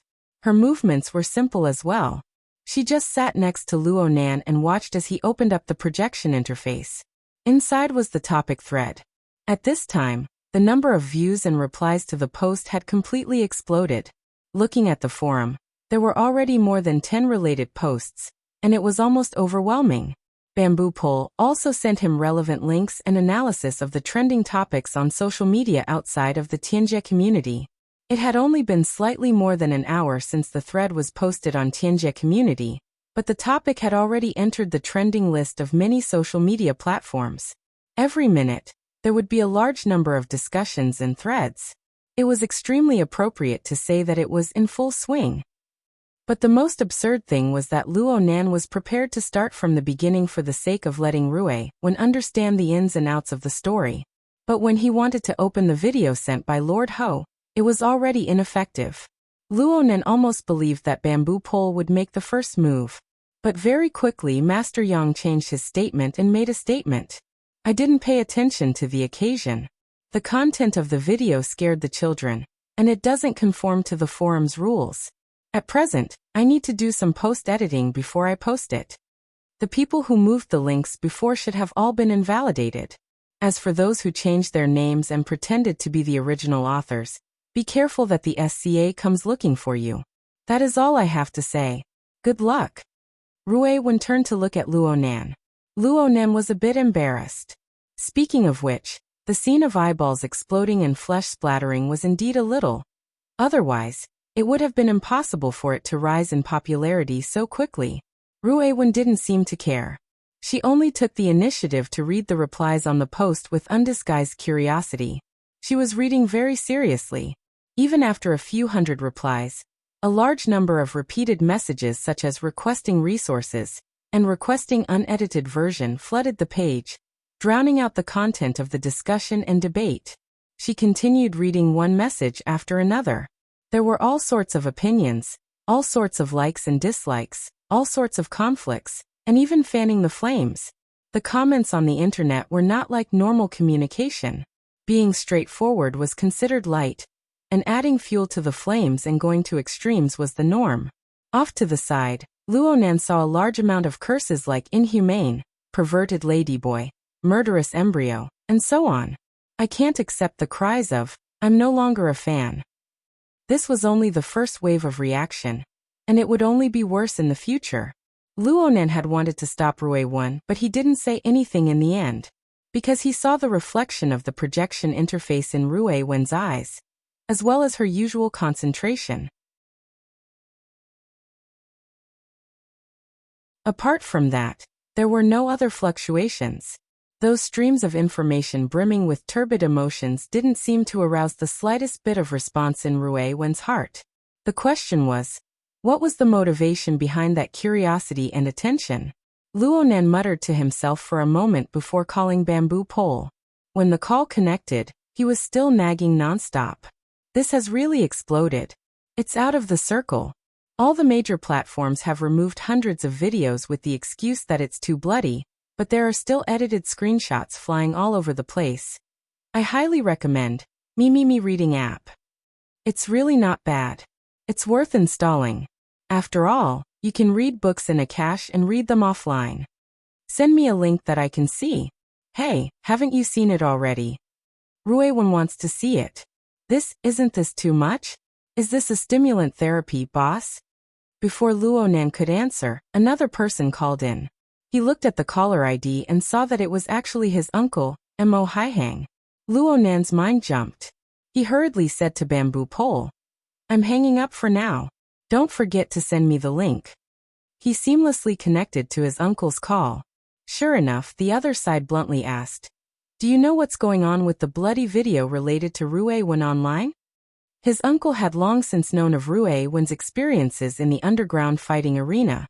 Back then, Luonan had asked Yuan to provide a few carefully selected and edited videos for the sake of persuading his family to adopt Ruewen. Knowing the inside story made it easier to communicate. Luonan spoke the truth. We're already paying attention. For now, we haven't figured out if it's an accident or a conspiracy.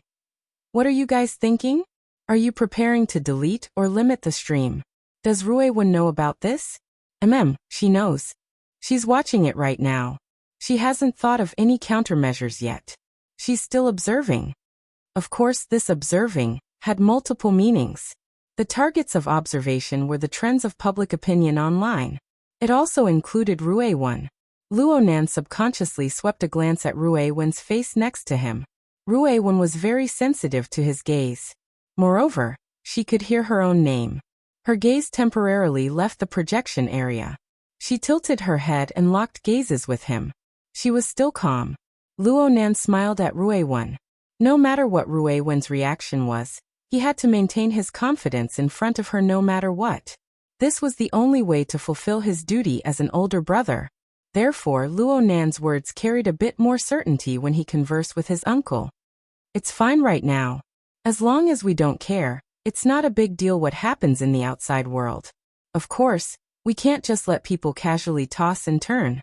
Measures will certainly be taken. It's just that aunt and uncle might have to work a bit harder in the near future. There will still be many disturbances in the outside world. Don't worry about this. What are we afraid of? We already have experience. We even withstood the storm of your grandfather back in the day. There's no need to mention this nature right now. You're so magnanimous. Luonan's wristband vibrated several times in the time it took to say a few words. Emoya emopeng, zhang ingying, octopus shuele, Xie Jinping, Tianxi. All of them were calling him like a swarm of bees. There were even a few unfamiliar numbers in between. Though they were blocked in an instant due to insufficient authority, there was no doubt that they had truly stepped out of the loop. Luonan didn't plan on chatting with his friends for the time being. He hastily ended the call with his uncle, and turned his head to look at Rui Wen.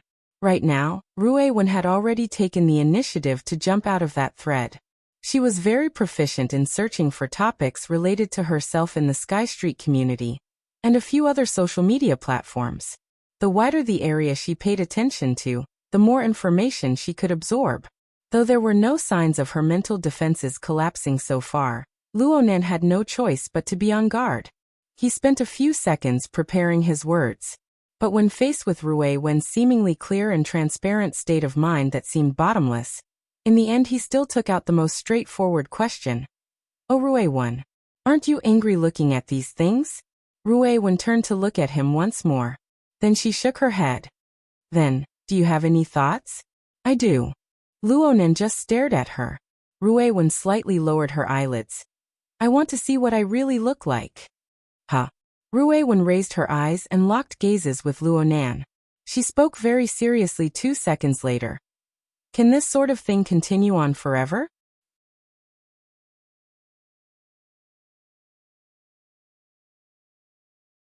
Chapter 1136.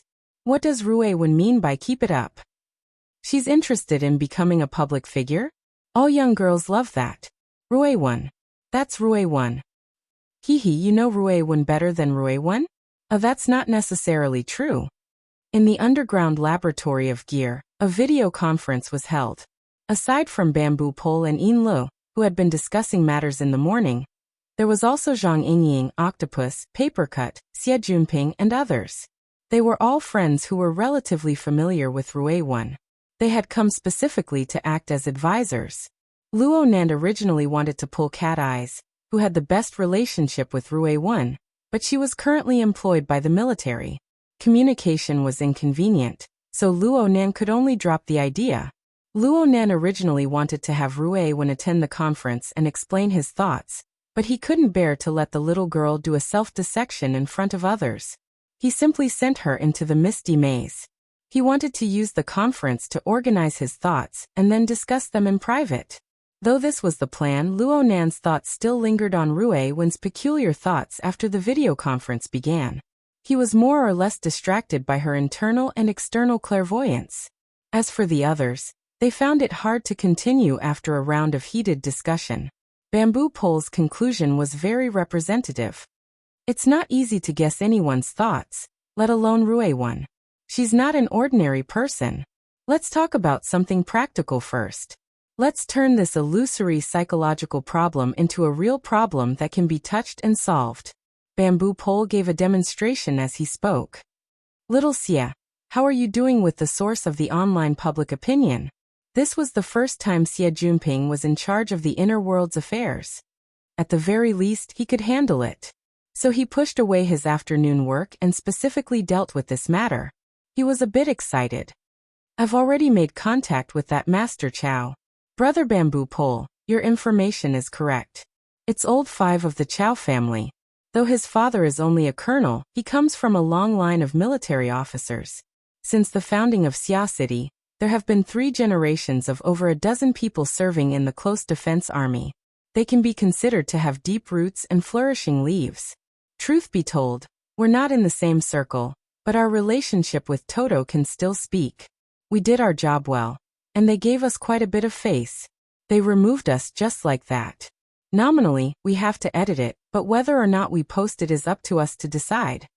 Bamboo Pole smiled. That should be enough. Yeah, it seems like he's really a fan of Rui Wen. He even asked for an autograph. This shouldn't be a problem, right? Everyone looked at Luonan. Luonan nodded. It shouldn't be a big problem. Xie Jinping shook his head. Actually, there's still a problem. Chow Wu said that he obtained his resources through the dark web forum. It was said that in the early years, this forum was used to advertise and attract members for Blackjack's underground fighting arena. A considerable part of the live audience was attracted from here. They also had a tradition of disseminating related resources. It's not just Xia City. All over the world, similar bloody fighting videos are recorded and disseminated. The forum's name is Bloodbath. Of course, it's the same as the majority of the dark web. There's an entire industry chain here. Whether it's a pure competition, an organized sparring, or gambling, they form their own system. It's not just limited to Xia City. In other words, it's basically impossible to completely control the dissemination of related resources. Luonan nodded. This was in line with his previous estimations. Xie Junping didn't just state the problem. He also did some work. Right now we can control as much as we can. I'm thinking that Chao Wu and a group of people from the Bloodbath Forum in Xia City will form their own faction. Tonight, Husseiner and I will invite them to sit down. Consider it our thanks for the face he gave us this morning. We'll also let these people tie up their pockets in Xia City. Chao Wu has a close relationship with the military. That's why I asked He Donglu to keep up appearances. However, this He kid is too jumpy. I really can't keep him in check when his hedonistic nature sets in. That's why I want you, Nanster, to give him a heads up and pressure him. Before Luonan could speak, Papercut, who had been playing close to He Donglu recently, laughed. It's fine. He Donglu, that kid, is much smarter than he looks on the surface. He knows what's going on. If you invite him, he'll certainly be happy to cooperate. Of course, if Nanster gives him a heads up, he'll certainly have more face. He'll be even more happy. Luonan grunted and snapped back to reality from his deep thoughts. He didn't delay and simply gave He Donglu a call. The other side quickly connected. He rushed to greet Luonan. Luonan, Nanster. Is there something you need from me? It's about the place tonight. Luonan's mind spun slightly when he saw He Donglu's deliberately cheerful and familiar tone. He Donglu's words were a bit messy, but he didn't deliberately do it.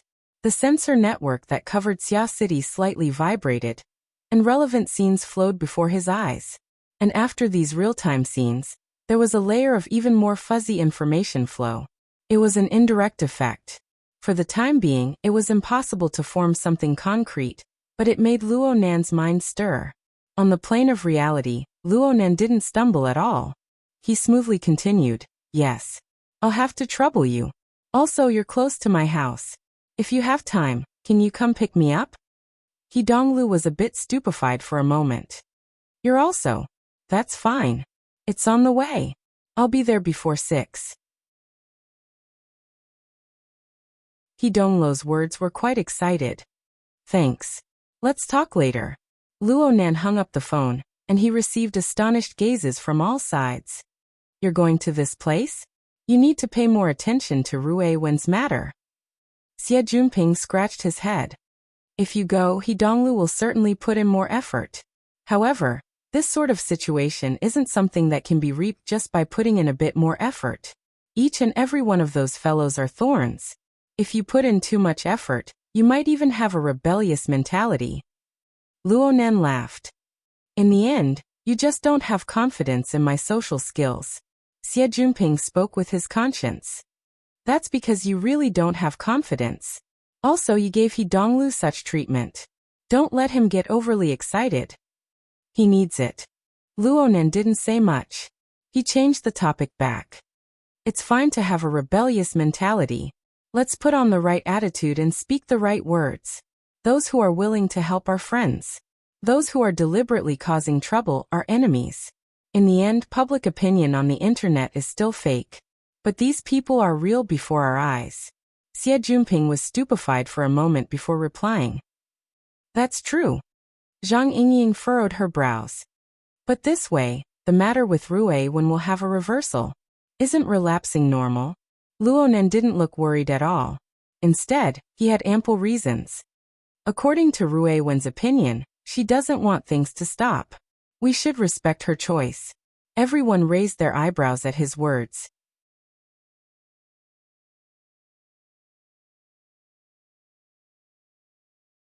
Chapter 1137. 5 minutes before 6 in the afternoon. Luonan didn't even change his clothes when he got home. He went back downstairs and greeted Mrs. Luo Shuqing, who was sitting on the sofa and observing public opinion online with a frown. I have a party tonight, so I'll be home late. If it's too late, I might sleep outside. Going out so soon after coming back? All right, be careful. You hear. What people say is not true. Hey, I'm not talking about you. Mo Pung, who had just returned home from school, had a problem with the timing of his response. He incurred the cold gaze of his own mother on the spot. Then he thought about how his old man and sister weren't home tonight. Rui Wen wouldn't show herself either. He actually had to face Mrs. Luo Shuqing's monstrous pressure by himself. He lost the courage he had at home for a time. He hurried over with 2 steps and revealed a smile to Luo Nan. I might as well go with you. Sure. Hey, if you want to go, it's not a problem. This party is full of young people. There should be some fun. Mo Pung swore that he was just speaking thoughtlessly. He never thought that Luo Nan would actually take it seriously. Mo Pung wasn't an idiot. He didn't know what Luo Nan was busy with right now, but he was very certain that it was absolutely a major matter. The Xia City government's high privileges group definitely wasn't obtained by selling miserably. The reason why Luo Nan's mother didn't care about Luo Nan going out, or even staying overnight outside, was because she knew that Luo Nan was going to do proper business. Why had he followed her? Be in charge of acting cute? Mo Pung shrunk back, but Luo Nan grabbed him. Don't run if you've already picked it up. Change your clothes and let's go out. There's no need, right? I haven't finished my homework yet. The more Luo Nan spoke, the more guilty Mo Pung felt. Mo Pung was born with a fear of a strange environment. It even suppressed the accumulated power of his mother for a time. He simply raised his voice and used the method of self-detonation to ask for help. As expected, it attracted Luo Shuqing's attention. But Luo Nan was a step ahead. Sometimes social homework is more important than homework after school. Auntie, I'll go with Brother Pung. It's a gathering of people of the same age. There's no problem. The most important thing is for him to expand his social circle. There are some people and some things that are better known early on. Madame Luo Shuqing pondered for a moment. Luo Nan turned his head and spoke to Mo Pung in a low voice. This is related to Rui Wen's matter. You have to help out and take a look. Are you even more lacking in confidence than I am in this sort of social occasion? Luo Nan raised his voice in the second half of his sentence. Mo Pung was stupefied, forgetting to struggle. On the other side, Ms. Luo Shuqing made the decision. We can go, but you have to come back early. Sure. Luo Nan didn't have any interest in playing all night with this bunch of second-generation kids. He readily agreed and pushed Mo Pung. What are you scared for? It's not like this is a hangmen banquet. Don't be a coward. Mo Pung had a legitimate reason, so he couldn't take it anymore. He pulled open his collar and said, What do you want to change into? Formal wear? No need. Just think of it as going to night, a Frost River reality. Before Mrs. Luo Shuqing could react, Luo Nan quickly changed his words. Tonight, Aunt, you can eat with Rui Wen. Chat with her. Don't worry, she's quite calm. By the time Mo Pung finished packing and left, it was already past 6 o'clock. The two walked out of the community. The side door of a high-end business car opened in a parking space on the side of the road. He Donglu waved at them under the soft illumination of the interior. He had a radiant smile on his face. He didn't show any dissatisfaction from waiting for a long time. Luo Nan also laughed. Young He, sorry to keep you waiting. This is my older brother, Mo Pung. He's the same age as me. He Donglu's gaze shifted to Mo Pung. He laughed intimately. That's because he's younger than me. I'll just call him Pungzi. Come. Luckily I switched cars today. Just as He Donglu said. He Donglu didn't bring his daily ride when he came to pick up Luo Nan. Instead, he chose a relatively bulky business car. Aside from wanting Luo Nan to have a more comfortable ride, He Donglu also wanted to bring a few more people. Mo Pung greeted He Donglu with a bit of caution. He was just about to board the car when he suddenly froze in place. Luo Nan was in the back. He saw that aside from an unfamiliar young man, there was also a beautiful woman in the rear compartment. He recognized her. It was none other than the female celebrity Shi Wei who was at Mingtang Culture with Moya. He didn't expect that He Donglu would bring Shi Wei over. He could only push Mo Pung into the car at this time. At the same time he laughed. Miss Shi is here too. What a coincidence. Brother Peng is your loyal fan. He even asked me to get your autograph in the past. Luo Nan was hoping that Mo Peng wouldn't have a mental breakdown after he clearly saw the relationship between Shi Wei and He Donglu. Shi Wei was the type of person who had perfect communication skills.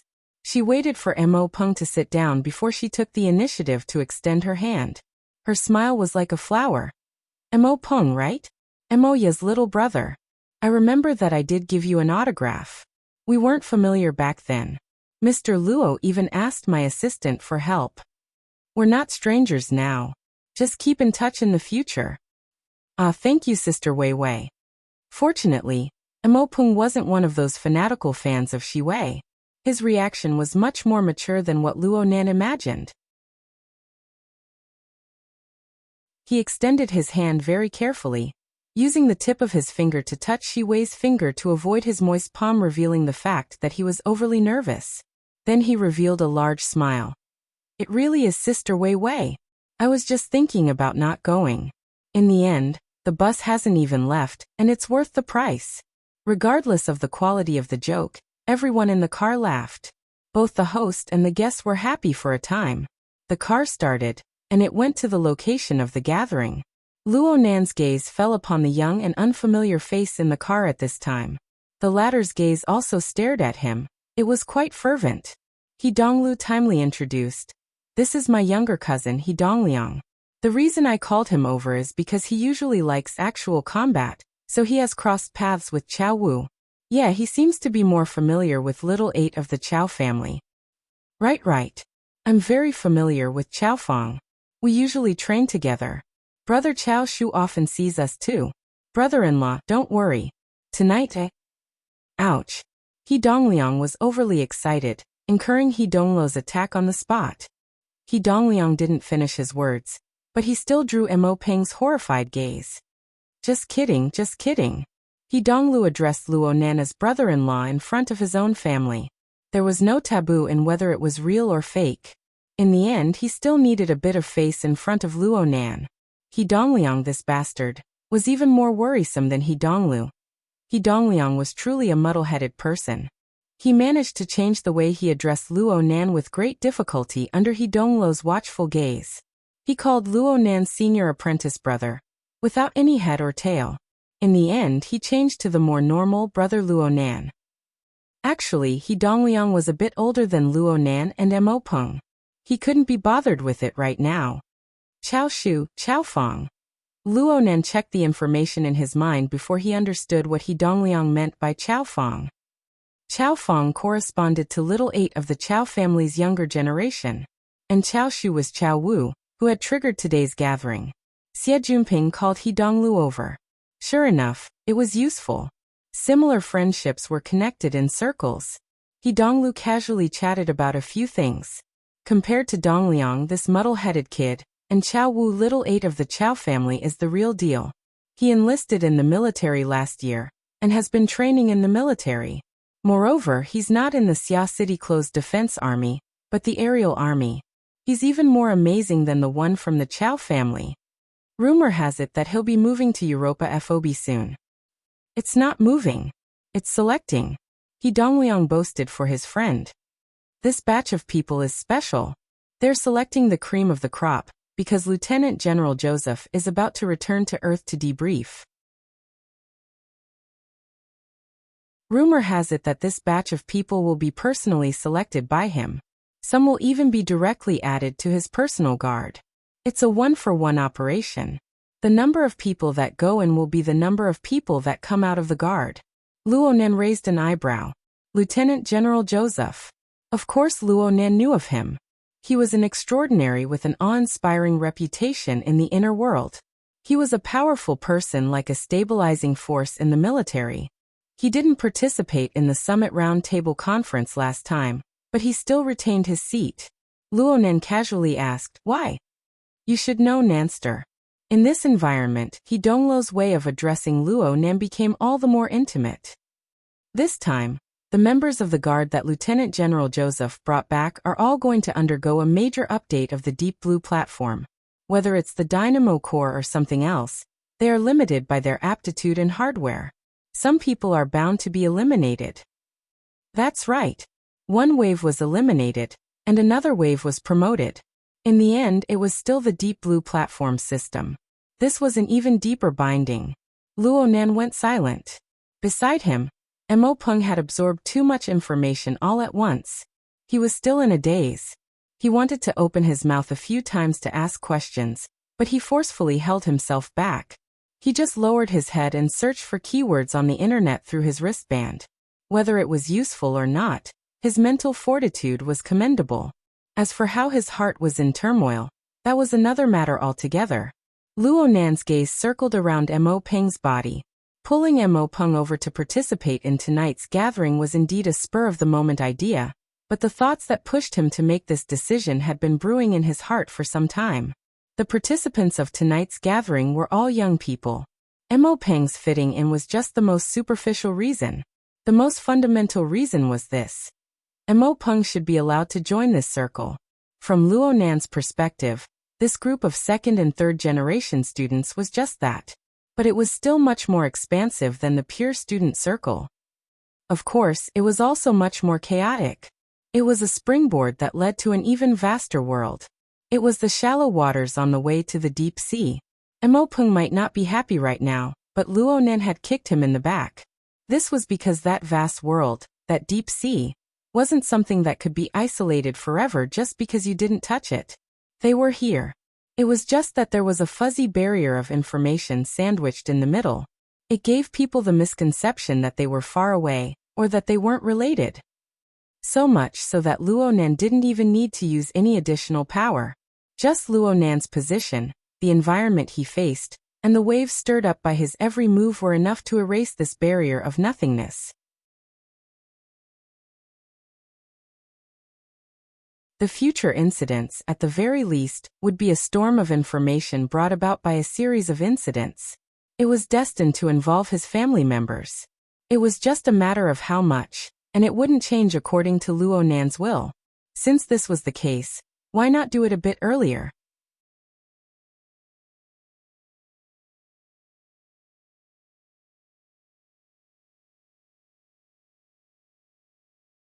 Chapter 1138.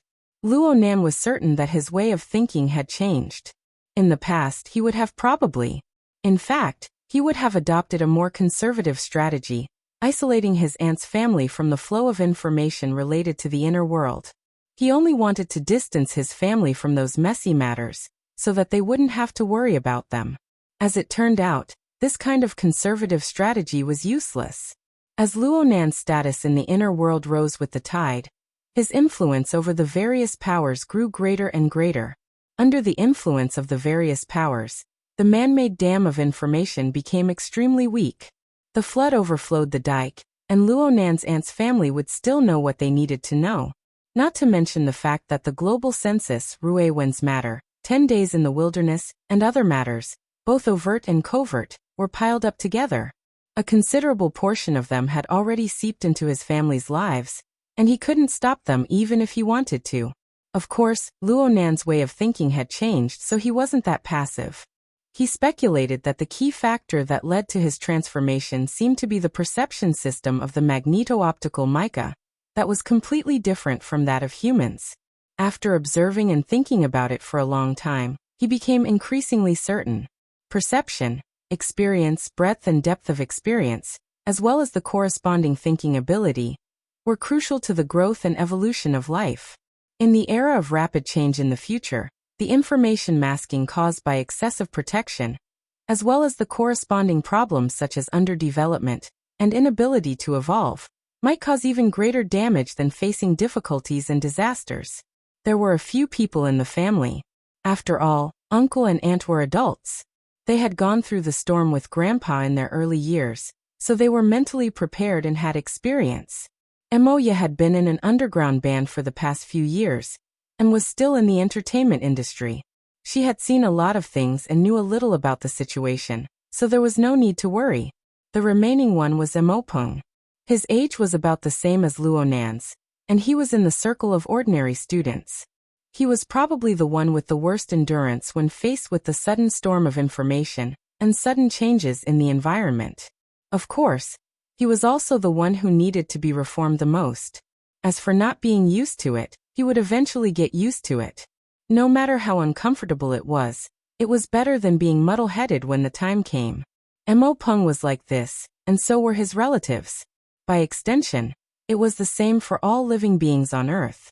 An even more complicated problem was waiting for him ahead. Luonan habitually entered a long examination mode. The MPV carrying them was also moving forward steadily.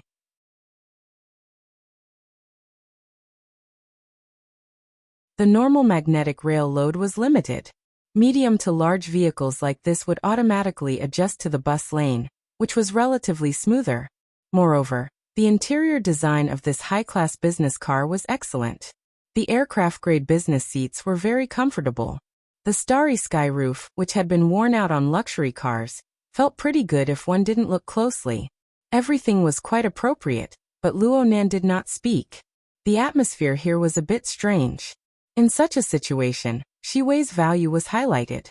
Using her advantage as a woman, she took the initiative to break the silence. Mr. Luo, before I came, I heard from young Master Lu that tonight's gathering is because of Rui Wen. Luonan came back to his senses and nodded. Yes. Is he trying to build up his current popularity? It's such a pity. As a member of the entertainment industry, Shi Wei instinctively pursued popularity and traffic. No. It's the exact opposite.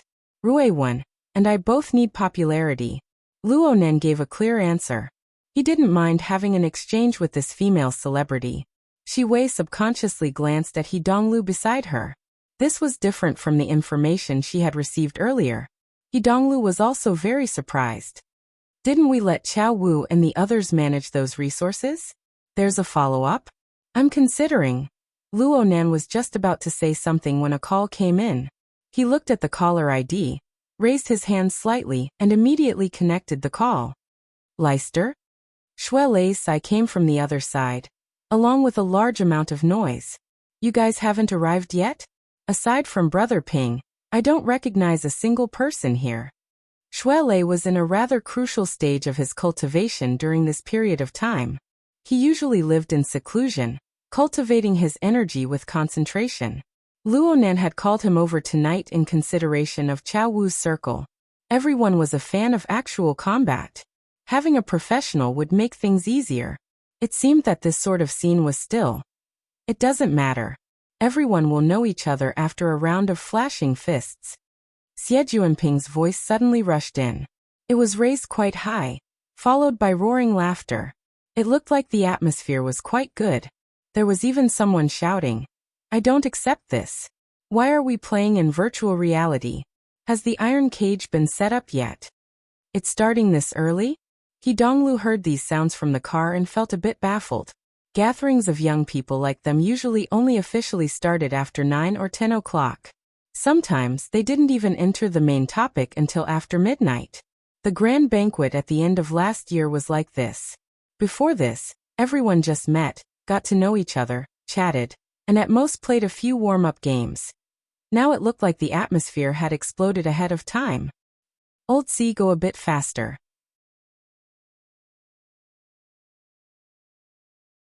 The bodyguard Old C, who was temporarily acting as the driver, responded and increased the speed of the car. Xue Lei wasn't quite used to the atmosphere over there. He gave a couple of laughs and hid in a secluded place to continue his conversation with Luonan. It's been a long time since I've participated in this sort of event. I'm inexplicably scared and jumpy when I go in. I heard that you're really going to let Rui Wen debut? What do you mean? Then what does it mean that she wants to become a public figure? When did she clearly say that she wants to become a public figure? It's just that I think it's like this. Then why don't you just let her debut? I'm not saying this, but this is adding fuel to the fire. The current situation is delicate. If we put on the posture of a victim and act low-key, we can accumulate a bit of sympathy on the internet.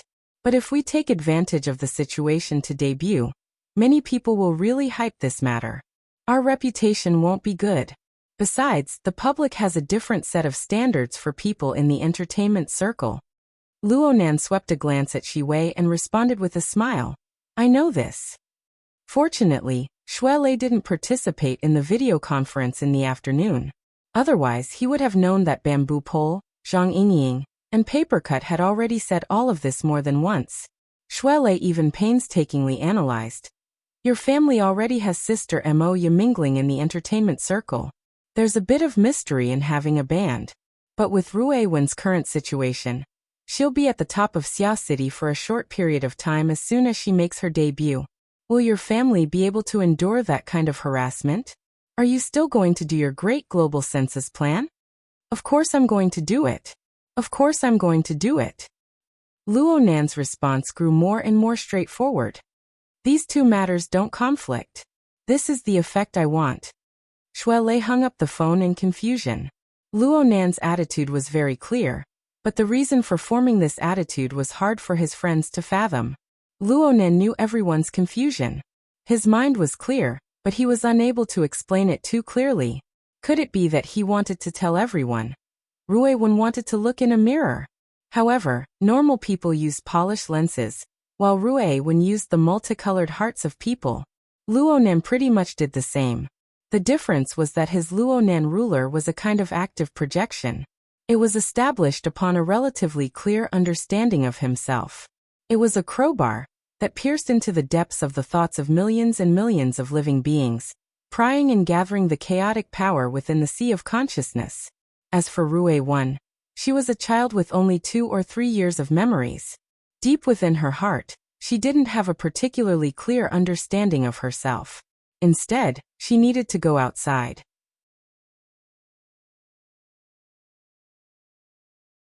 She needed to go through round after round of projection to piece together a relatively complete version of herself. This was Luo Nan's guess. This was very likely to be a useless effort. This was because Rue Wen's image in the hearts of the masses had long since been grotesque and dazzling. She was greatly distorted. Of course, from Rue Wen's inconceivable talent, this little girl might possess a complete set of identification and integration methods that Luo Nan didn't know of. The target of her clairvoyance might not be as simple as the chaotic hearts of people behind the internet rumors. At the very least, a similar possibility couldn't be eliminated. Luo Nan, who had borrowed the special perceptual mode of the magnetite mica, could understand this point, but he was unable to feel it. And because of this, Luo Nan didn't know where to start persuading Rue Wen. He could only strive to create conditions for her. In addition, Luo Nan had his own considerations, but they were still a bit chaotic and unformed. After hanging up the phone, Luo Nan pondered for a bit too long. In the end, it was Shi Wei who took the initiative to talk to him.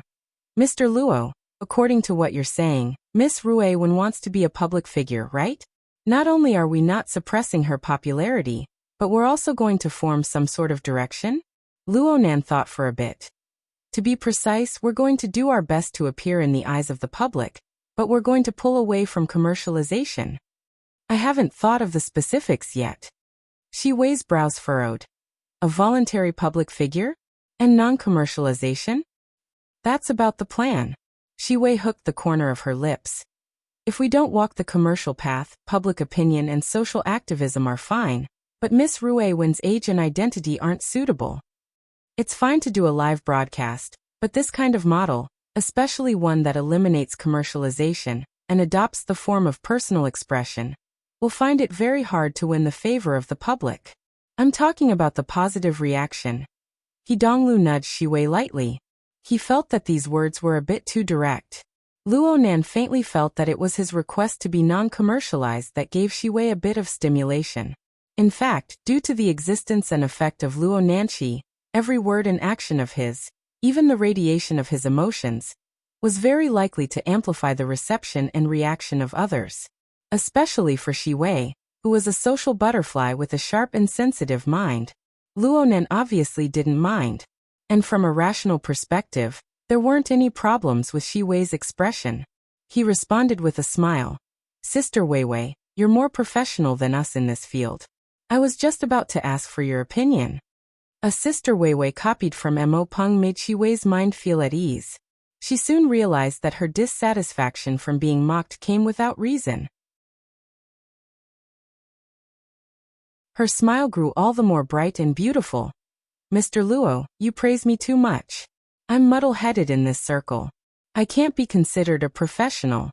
I can only say that I'm parroting. I'll give you an idea for your reference. Please speak. Please speak. I'm all ears.